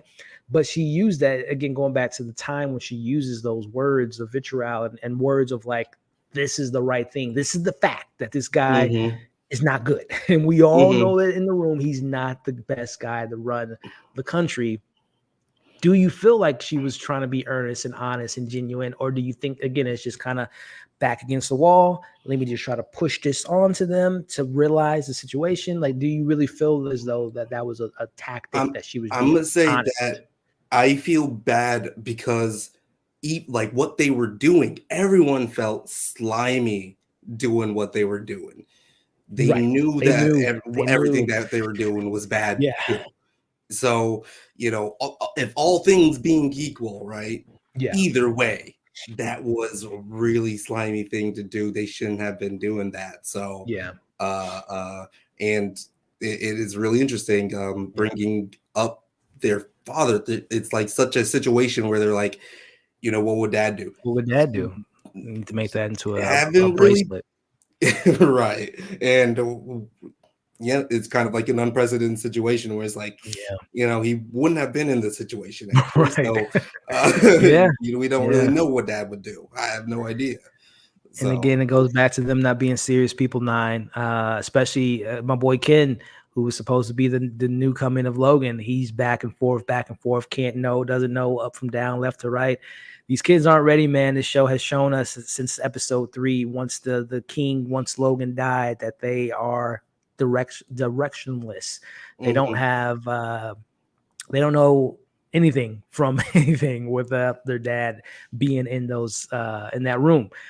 Before we wrap this up, Nine, the scene I want to get your thoughts on, because I don't know if this is something to look forward to, the nuclear attack, as Jess says to Greg that this is the move they're going to make. It was almost like Jess, who I believe is Kendall's kind of secretary, kind of not second in command, but she's always been there in Ken's corner. Do you think there was something going on here in regards to maybe Jess using this? Because obviously Ken, they gave Greg the move to hit the button, to call to make the move. Anything from this, or am I looking too much into this? Again, I think the whole thing is Greg's going to have something. They're going to do something with Greg before the show ends. But was there anything that you took away from this scene of like, why Jess, why then, the moment of him saying that he doesn't want to do it and he ultimately does it, kind of did feel very like, it was like almost like a really weird, like calm before the storm type of situation. Yeah. It was interesting to have Jess be that one. Yeah. And she kind of like comes at him like, like child Gamora after that Thanos snap or whatever. Is like, at what cost, Greg? At what cost? Yeah. What That's a good point. What are you doing? The nuclear attack. Yeah. That's, I'm very, again, I know there's something that's going to be going down with Greg, but I'm just, I thought there was something more to this, because to your point, why Jess, why then, why now, why her? I'm very curious on what this scene could mean in our final 2 episodes. But to wrap up the episode 9, and we'll get to everyone's comments here before we call it a night, but we end the episode with officially Mencken wins the votes. He's the president. And of course, everyone, like you mentioned, Nine, is kind of. So ATN says, I want to know like what happens after this episode, like how it kind of fizzles out, because again, there could be that whole thing. It's like, that day after, everyone else is saying no, it wasn't Mencken. All right. And now ATN is that disgrace. Right. I mean, we got as I mentioned last week, now we have an hour and 30 minutes for the finale to see the ramifications. But like I said, as of right now, the president is Jared Mencken, as he wins the votes. And again, like you mentioned, Nine, there's a moment where you can tell everyone is uncomfortable with this. They know that, and particularly Ken and Siobhan, all of them know. Rome's the only one that's kind of like, it is what it is, because in the back of his mind, as his dad said many seasons ago, they don't care who's running who's in the chair. They know that they built the chair and they can control the president. So it really doesn't matter who would have won. But I think it's going to matter in this case, because I think the difference between Logan not caring who's the president is it's Logan. Ken, Rome, Siobhan aren't Logan. So as you mentioned earlier, Nye, I think Megan's going to run all over them and play them, and particularly play Rome, who he thinks is his boy. But we end this episode with him winning, and we have him giving this speech, which was just, man, it's scary, man. It's again, it was 2016 kind of all over again. Like, what, this world is coming to an end. He says to them, as I have here, the quote was, "The wisdom of the good people of the Republic, something clean and refreshing." And we see Roman saying, we got him. This is our boy. This is our stable. This is our horse in the stable, and we're going to control him. And the best line to me, Nine, was when Roman, again, this is the president, and he's playing it as if it was like picking a avatar for 2K or picking a video game character. It was just right. You're in the fantasy draft. Exactly. And you just got we your made guy. Good TV, and nothing matters. Nothing's going to happen. And Siobhan says to him, it always happens. My man. And then, of course, Siobhan walks out, calls Lucas, and says they're going to take him down. And, of course, we know the funeral is coming next week. Nine, talk to me about these final scenes, man. Mencken's the president. Siobhan's going to go with her brothers. Good TV. Because I just got off the heels of finishing that. And what I noticed is that, like, she says something always happens, Rome. And did you notice, like, her accent was, like, kind of, like, showing right there? Like that was like one of the first time I heard like Sarah Snook's accent like really creep through. I feel mm, like, but I don't know. It was just kind of funny. But yeah, we're just going to be waiting for the other shoe to drop because yeah, something will be happening, Rome, yeah, and maybe it's Rome burning, right? You know, mm. maybe it's Literally, the fall of the empire right. that's coming up here, and it's so fascinating that next week is the funeral, like this whole season just taking part in a week or so is Yeah, out of control. it Is so is. crazy. It's so Yeah, intense. this is episode 8, so we've been following them for the last 8 days, which is Yeah. just so much has happened in Yeah, these 8 days, so man. much. So much, man. And again, I wish this trailers for this season. There's a shot that we have yet to see, and it's the shot that I mentioned a couple weeks ago that I thought was going to happen tonight because I thought all hell was going to break loose, and it still might happen in next week's episode. But there's a shot in the trailer where we see Roman in the middle of the streets in New York, and there's chaos going on. Now I don't know if that chaos has anything to do with Mencken winning, and we're going to see the ramifications of that, or if someone actually mentioned in the comments that the whole Wisconsin thing, the results of how they called that and kind of did it illegally, that's going to come back to light, and people are going to cause chaos because they rigged the election. This is going to blow up, Nine. This is going to blow up in Rome's face and Ken's face, and of course Siobhan doing what she's going to try to do behind the scenes. Nine, it's not going to be good. It's not going to. This show will not end on a happy ever after for these characters. Yeah, definitely not. And whatever is going on with the Gojo deal, right? Because we know now that Madison's at fault for like fudging the numbers, the two Indias situation. So he's looking for any type of leverage that he can find. And this is going to give it to him, right? Like if ATN goes down for this, then that's going to be like half off whatever deal he was going to try to make, right? Yeah, man. Like Oh man. he's going to be getting that on a discount real quick. So, Man. whew, and we know that he's going to be at the funeral in the next episode. Yeah. So, whew, Man, Nine, it's something, man. This was before we wrap it up, Nine, this general final thoughts in the episode. We always like to do MVPs. I'm gonna put a poll in the chat for you guys to let us know who you thought won the MVP. But standout moments, standout characters, and just I guess again going back to just the predictions of next week. What do you think we'll see as far as the funeral goes? Kendall will say hello to his child and and be a father for like 0.5 seconds. But yeah, it's going to be, I think they're going to go all out. Like from the previews, we know that for the previous episode, Roman was wanting to do the speech about his father, right? He's going to be really juiced up for getting this episode, how he performed in this episode, getting that whole thing figured out. So I even though he's so despicable this episode, I would say Roman is the MVP just because how he played the whole room, he played the whole nation, and basically damn near became vice president with how he's linked up with Mencken. Right after his speech, he calling Rome's phone up. Like he's off the podium calling Rome's phone. That was, I was like, yeah, he's got some pull right now. He may have been crowned a little bit of a king there. So yeah. Man, well said. No, I definitely think, and right now for all of those that are watching live, again, this is part of the breakdown. So join us live next week so you guys can be a part of the poll. But right now there's a poll in the chat, in the live chat. Who was tonight's MVP? I had put in the chat for Tom, Rome, Ken, and then just for fun, I put the sushi. But the sushi is more so Greg.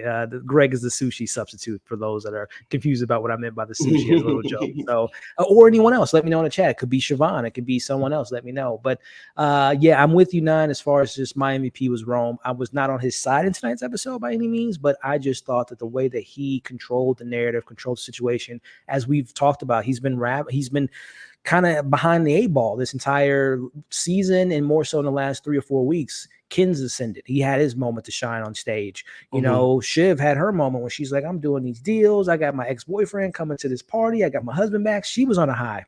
But Rome never had his moment to shine until tonight, because he controlled the narrative. His horse in the stable won the presidency. So tonight, Rome had his moment to shine. And again, I'm not condoning his actions. I just felt as though the performance, the power scale that he had was just amazing. So Rome was my MVP. But again, I want to know yours, and vote for us before we wrap it up. Let us know, and we'll reveal the poll, and it won't be rigged by any means. We'll see who you guys in the live chat MVP was. But now we're going to still be live, guys, but I'm going to wrap this portion up for the breakdown that's going to be dropping tomorrow that I'll be editing. But let us know in the chat how you guys felt about the episode. Pros, cons, thoughts, theories for the weeks ahead with the episode for the funeral. And make sure to like the video, share the video, and consider subscribing not only to my channel, but my man Nine's information is in the description of this breakdown. So definitely click on his channel. Watch all his video 20 times, and make sure to subscribe to his channel. So that is the end of the breakdown. Get into the live chat, Nine. I want to see what people are saying.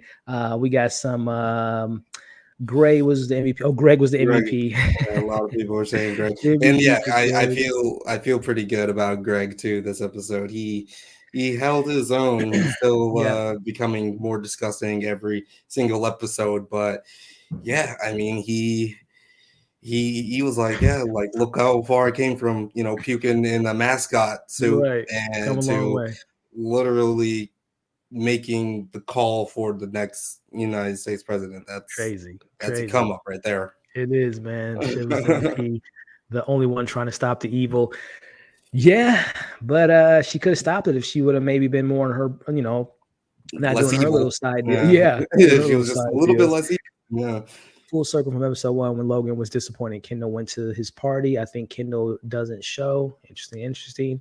We got a question here, Nine. Do you think Shiv would play the Time's Up card and go to the press and claim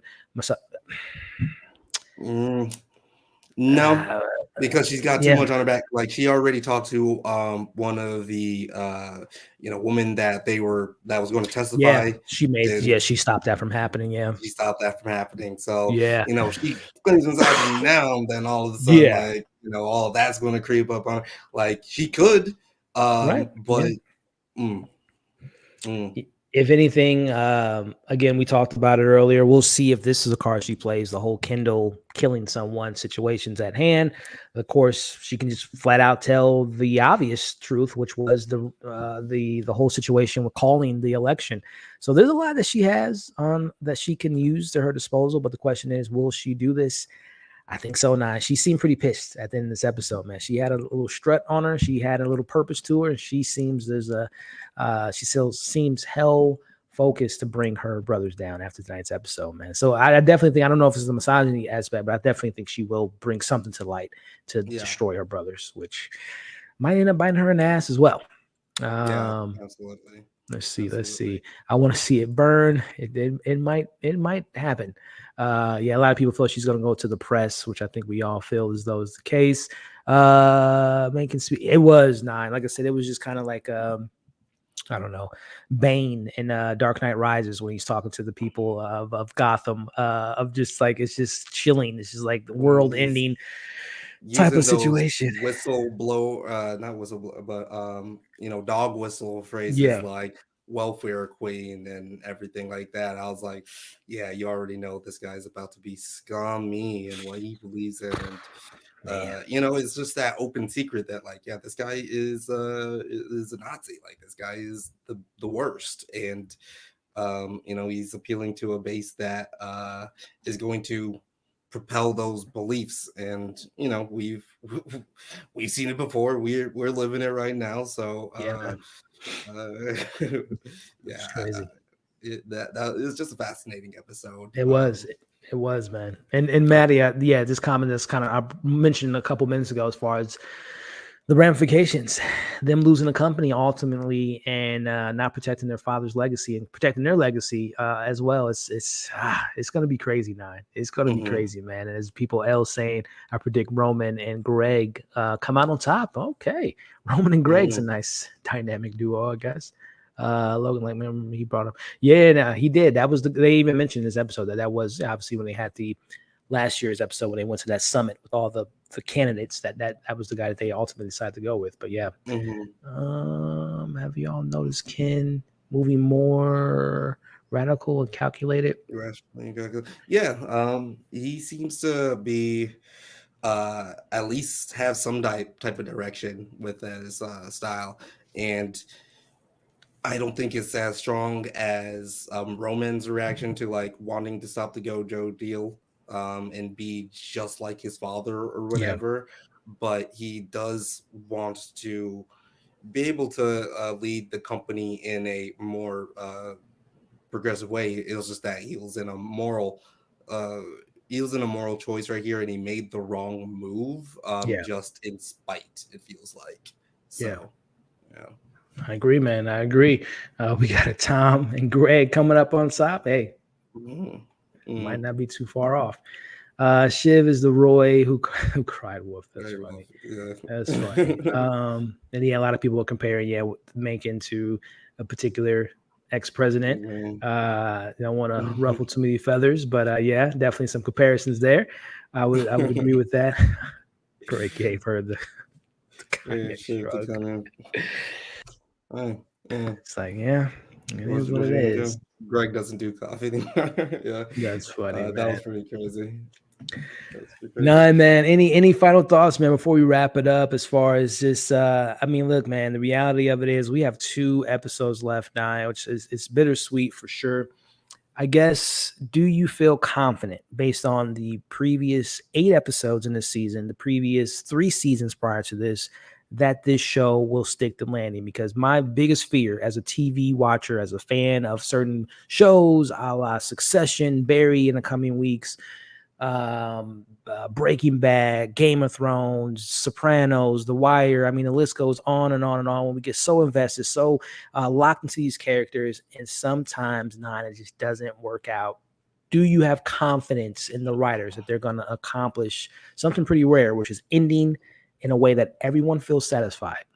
Is it possible? Oh, everyone feeling Right. satisfied? That's an Definitely impossible not. task to finish, Definitely though. not. But for the mass audience, I'll just But say that. Yeah. I think, yeah, I think they were going to do. I think they're going to do something special. Um, that will be remembered for how good it is. I think it's still going to be one of those shows that people can go back and rewatch, and that the ending will not be, destroying its legacy. I don't think Yeah. that's going to happen to this show, Mm, but over the road and into the bar, as yeah. they say, whatever the fuck It's that means. yeah, I no, really yeah, don't know. no, I'm hopeful, Nine, because I always feel like, though, a show like this could have easily milked this and went to season 6, right, and Mhm. kept telling this story, and it feels like recycle, rinse, repeat type of narratives. So I'm always hopeful when a show has an A to Z plan and they have a roadmap to how they want to end it. So I'm hopeful that regardless if we're all on board with how it ended, I just hope that it's a definitive ending where it wasn't like, oh, they could have did this. Wait, they didn't explain this. So I'm hopeful that it has that type of satisfaction where narratively, regardless of if we get it right or wrong, but narratively, it makes sense to the story of how things Mhm. wrap up, which at the end of the day, the show is called Succession. Will these kids be the people their fathers wanted them to be, which is inevitably be the successor of this company? So we'll see, man. I'm hopeful. I'm Yeah. hopeful. There's some great Yeah. talent behind this, and the guy that's directing the final episode's name, Mark. Jesus, I can't think of his name right now. He's one of the directors that's directed the most episodes, directed some of the best episodes. So they have Mhm. someone helming the final episode that's someone I trust. So I'm Right. I'm hopeful, man. What is this? The time jump? Oh, that would be interesting. What do you think about that, I Nine? I wonder if there'll actually be a time kind of jump. considered that. Like, I can see that there may be like a massive bomb dropping for, right after the funeral or something, Yeah. that is a major disturbance to ATN. Um, the kids could be, we could see Tom and Shiv in the trailer park in the finale. You know Oh, what I hey, mean? man. Like, That is who knows? funny. Yeah. But Yeah. I can see them playing a little bit of a time jump. I would actually like to see them incorporate some type of a time jump, even if it's like in the last like 20 or so minutes The episode. of the Yeah. finale or something, just to see like where things continue. Mhm. Because right now I don't think that everything, like, it ain't gonna be pretty. It really is not gonna be pretty. It I don't won't. It think. won't be a happy ending. I don't think. There might be one or two people that come out in a good, like a Jerry of the world, or like a Frank. Like I Hmm. think they'll be okay. But like the key players, I don't think any of those characters will end in a happy note. But I think you might be onto something about this comment with the time jump, because going back to that every episode is a day, that is very particular. So I think, to your Hmm. point now, that they might break that cycle to maybe do maybe not years in advance, but maybe some months down Hmm. the road, or maybe a year later after whatever explosive reveals happen. Hmm. So yeah, man, I think we might. And I'll be honest with you, not I'm not a big time jump person. One of my Hmm. biggest flaws with one of my favorite shows last year was House of Dragon. All those time jumps was just so distracting to me, because it was Oh so yeah. much character development that I felt like we lost off screen from Rhaenyra Hmm. and the guy that she had kids with, something strong. Like I would love that Hmm. in that relationship. Matt Smith's character, whose name is slipping me at the moment, him falling in love with his wife, is like stuff like that. I love seeing those moments Hmm. where character have it. So I hate off-screen development. So I hope it's not like too crazy of a time jump, if there is one to be had. But I think there will be, Yeah. because, like I said, every episode being a day, that's going to probably be broken sooner rather than later, Hmm. I would imagine. Um, yeah. I'm actually starting to feel like this fan theory about Greg becoming, being better than the rest of the siblings, better off, Hmm. may actually come to fruition. It's actually becoming more and Listen, more of a man. possibility as the show goes on, and that is so Bro, crazy for me to think about. I mean, this is, I don't know where my mind's going in this, because what I'm going to say, I don't feel like James Gunn is to the levels of Greg's stupidity, but could it be like a James Gunn being under the feather of Kevin Feige for all those years, and taking all the information and implying all the good stuff that happened with Marvel, all the bad stuff that happened with Marvel, and Greg coming out being the CEO of another, in this case, DC Yeah, Studios, Greg having a studio of his own, or a news station of his own. right. Uh, Yeah. could we see Greg ended up on top? Yeah, like that they could put it in a way that where it actually makes sense, where Yeah. Greg is just a bit more better off than all of them, and that would be Oh, very man. fascinating. It'd be hilarious to see.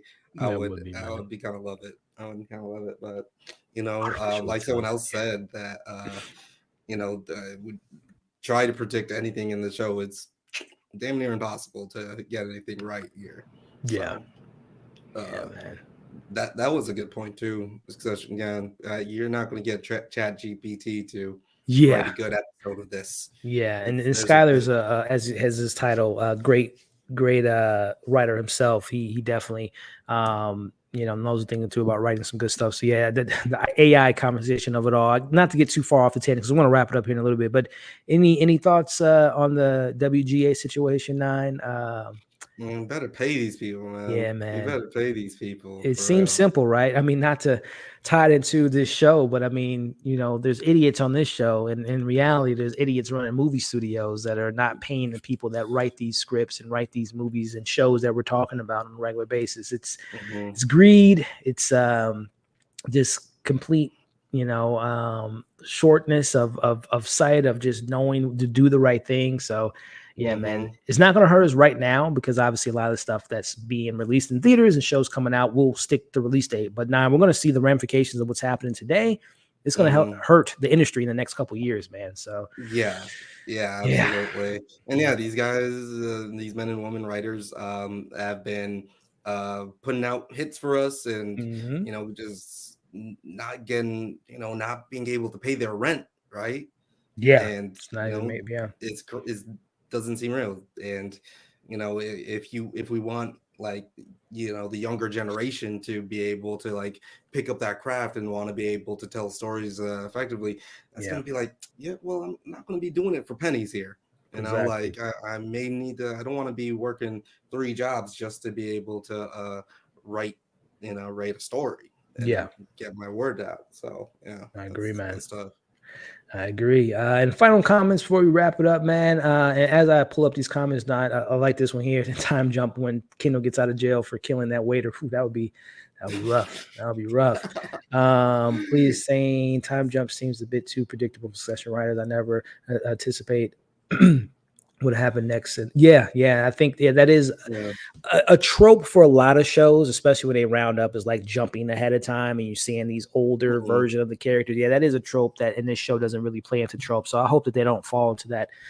Which, by the Yeah. way, I don't know if there's any Barry fans. If you're watching Barry, there was a time jump that happened a couple weeks ago that definitely shook the core of the show. So yeah, time jumps Mhm. are a little bit too on the nose for me. It can be played well sometimes, but a lot of times, more than not, it's just like, man, we lost all that character development, all those great Yeah, moments probably I wouldn't feel comfortable of it being like years and years or years ahead. whatever. Yeah, But if and it's seeing like, Kendall's kids okay, being adults or something. right, but if it's like 2 months, later after like some crazy news comes out and they're dealing with it, um, that way, that would be fair. I That'd be like this fair. comment here.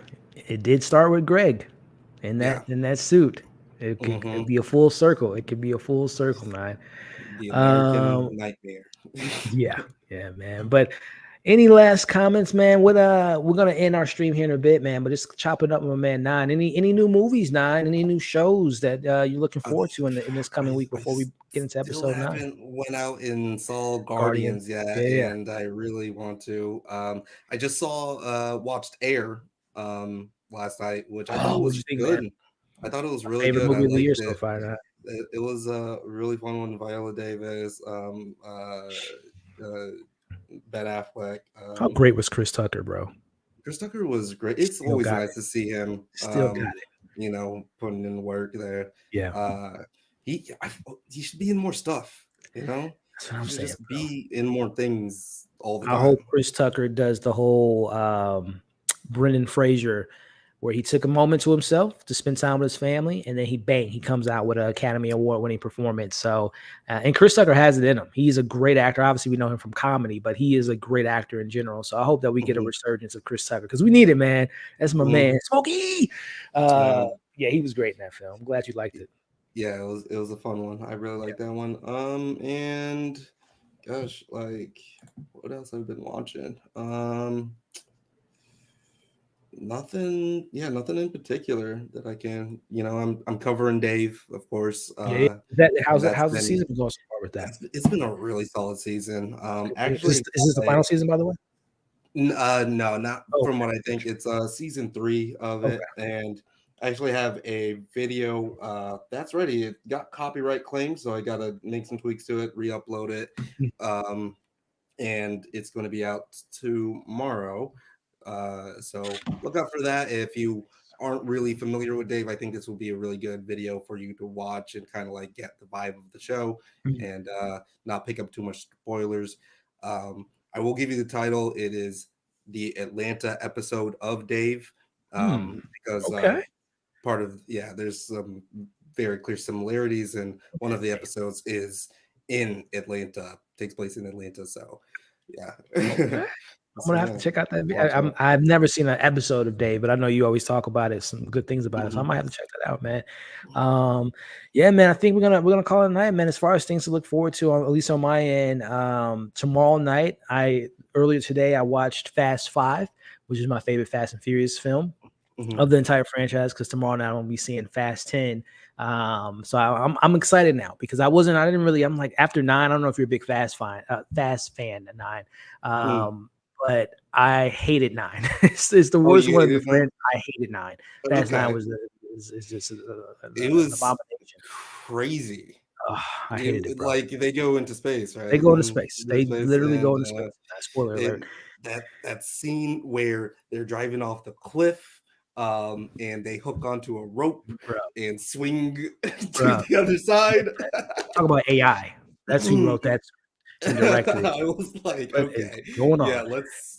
yeah. But I'm hearing mixed things about 10 because I know they did a world premiere, and I don't want to get into. There was a big spoiler that a big trade line drop that I won't mention here. But after Mm, seeing 5, 9, I'm excited. I'm going to finish 7 or 6. I've started 6, and I'm going to probably because that's the 3 best ones to me is 5, 6, and 7. Like that okay. trilogy of films to me is like to Mhm, me, like the best parts of Fast is like the okay. race scene and the missions and all that. But I'm gonna be seeing that tomorrow. And then the one I'm really looking forward to is the Little Mermaid. And this is coming from a non-Little Mermaid fan. I'm seeing that on Mhm, Tuesday.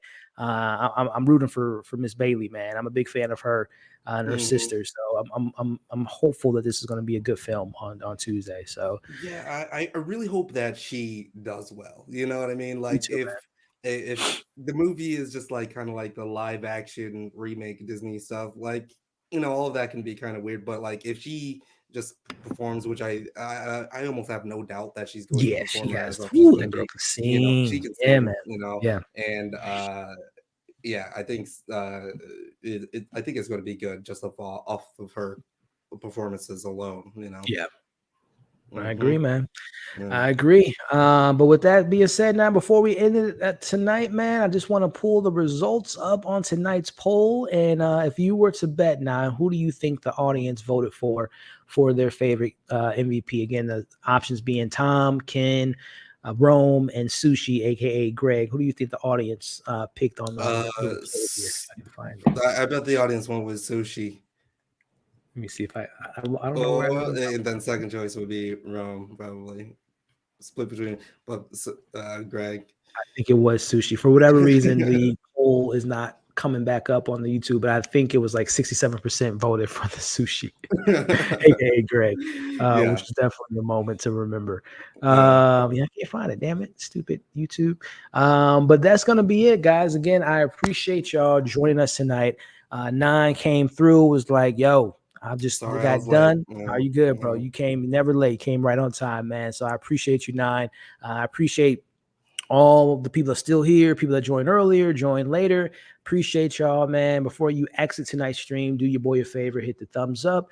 Consider sharing tonight's stream. I would really appreciate it. And as well as subscribe, man. It's not only my channel, but my man Nines, man. He's a growing channel that has an awesome community being built. Him and his team over there make some great content. Him himself, that when he does his video essays, are some of the best video essays you'll see, especially when he's our favorite show, talking about Atlanta, but also all the other stuff that he covers. So definitely do yourself a favor and check him out. And hopefully my man 9 can join us next week, because I think next week will be a killer episode, pun intended, with the funeral going on and all that good stuff. And one last thing before we wrap out. The Sushi won. Yeah, the Sushi did win. And I think Maddie had the results. Thank you, Maddie. It was 52% Sushi, 35% Rome, 7% Tom, and 4%. So Yeah. Sushi for the win. I love it. I love it. Nan, thank you, man. Any words of where people can find you and all the good stuff that you have You lined up for the know, people, man? happy Mother's Day to all the baby mamas. And yeah, find me on 9 Nerd Yards. That's on YouTube. You can hit me up on Twitter, Instagram, TikTok has been going a little crazy too. So yeah, hit me up on all those platforms and come kick it. We love chatting, we love talking. I love engaging with everybody who watches the videos and giving me ideas and stuff to watch. So yeah, we like to make it a community time. So Yeah, man. come join. Definitely, man. And yes, my silly ass. Happy Mother's Day. That should have been the first thing I said when I opened the stream. I totally forgot because I called my mom, spoke to her today. So yes, 9, thank you. Mm. Shout out to all the mothers out there that do their thing of just being great people, taking care of their kids, taking care of the household, taking care of all the stuff they do. Mothers, without moms, this world does not turn. 9. So yes, happy, happy, happy Mother's Day to all the moms out there. My mom, your mom, 9, people at home's moms. Thank you for being great moms, and happy Mother's Day. Mama, Every day's Mother's Day because, look, like I Mama, said, we the world, made it. Mom, we made it, man. So on that note, now we're gonna call it a night. You all have been awesome. Stay safe, and yeah, don't put wasabi and LaCroix in your eyes. It's not a good mixture, y'all. Be safe out there. Catch you guys later. Peace.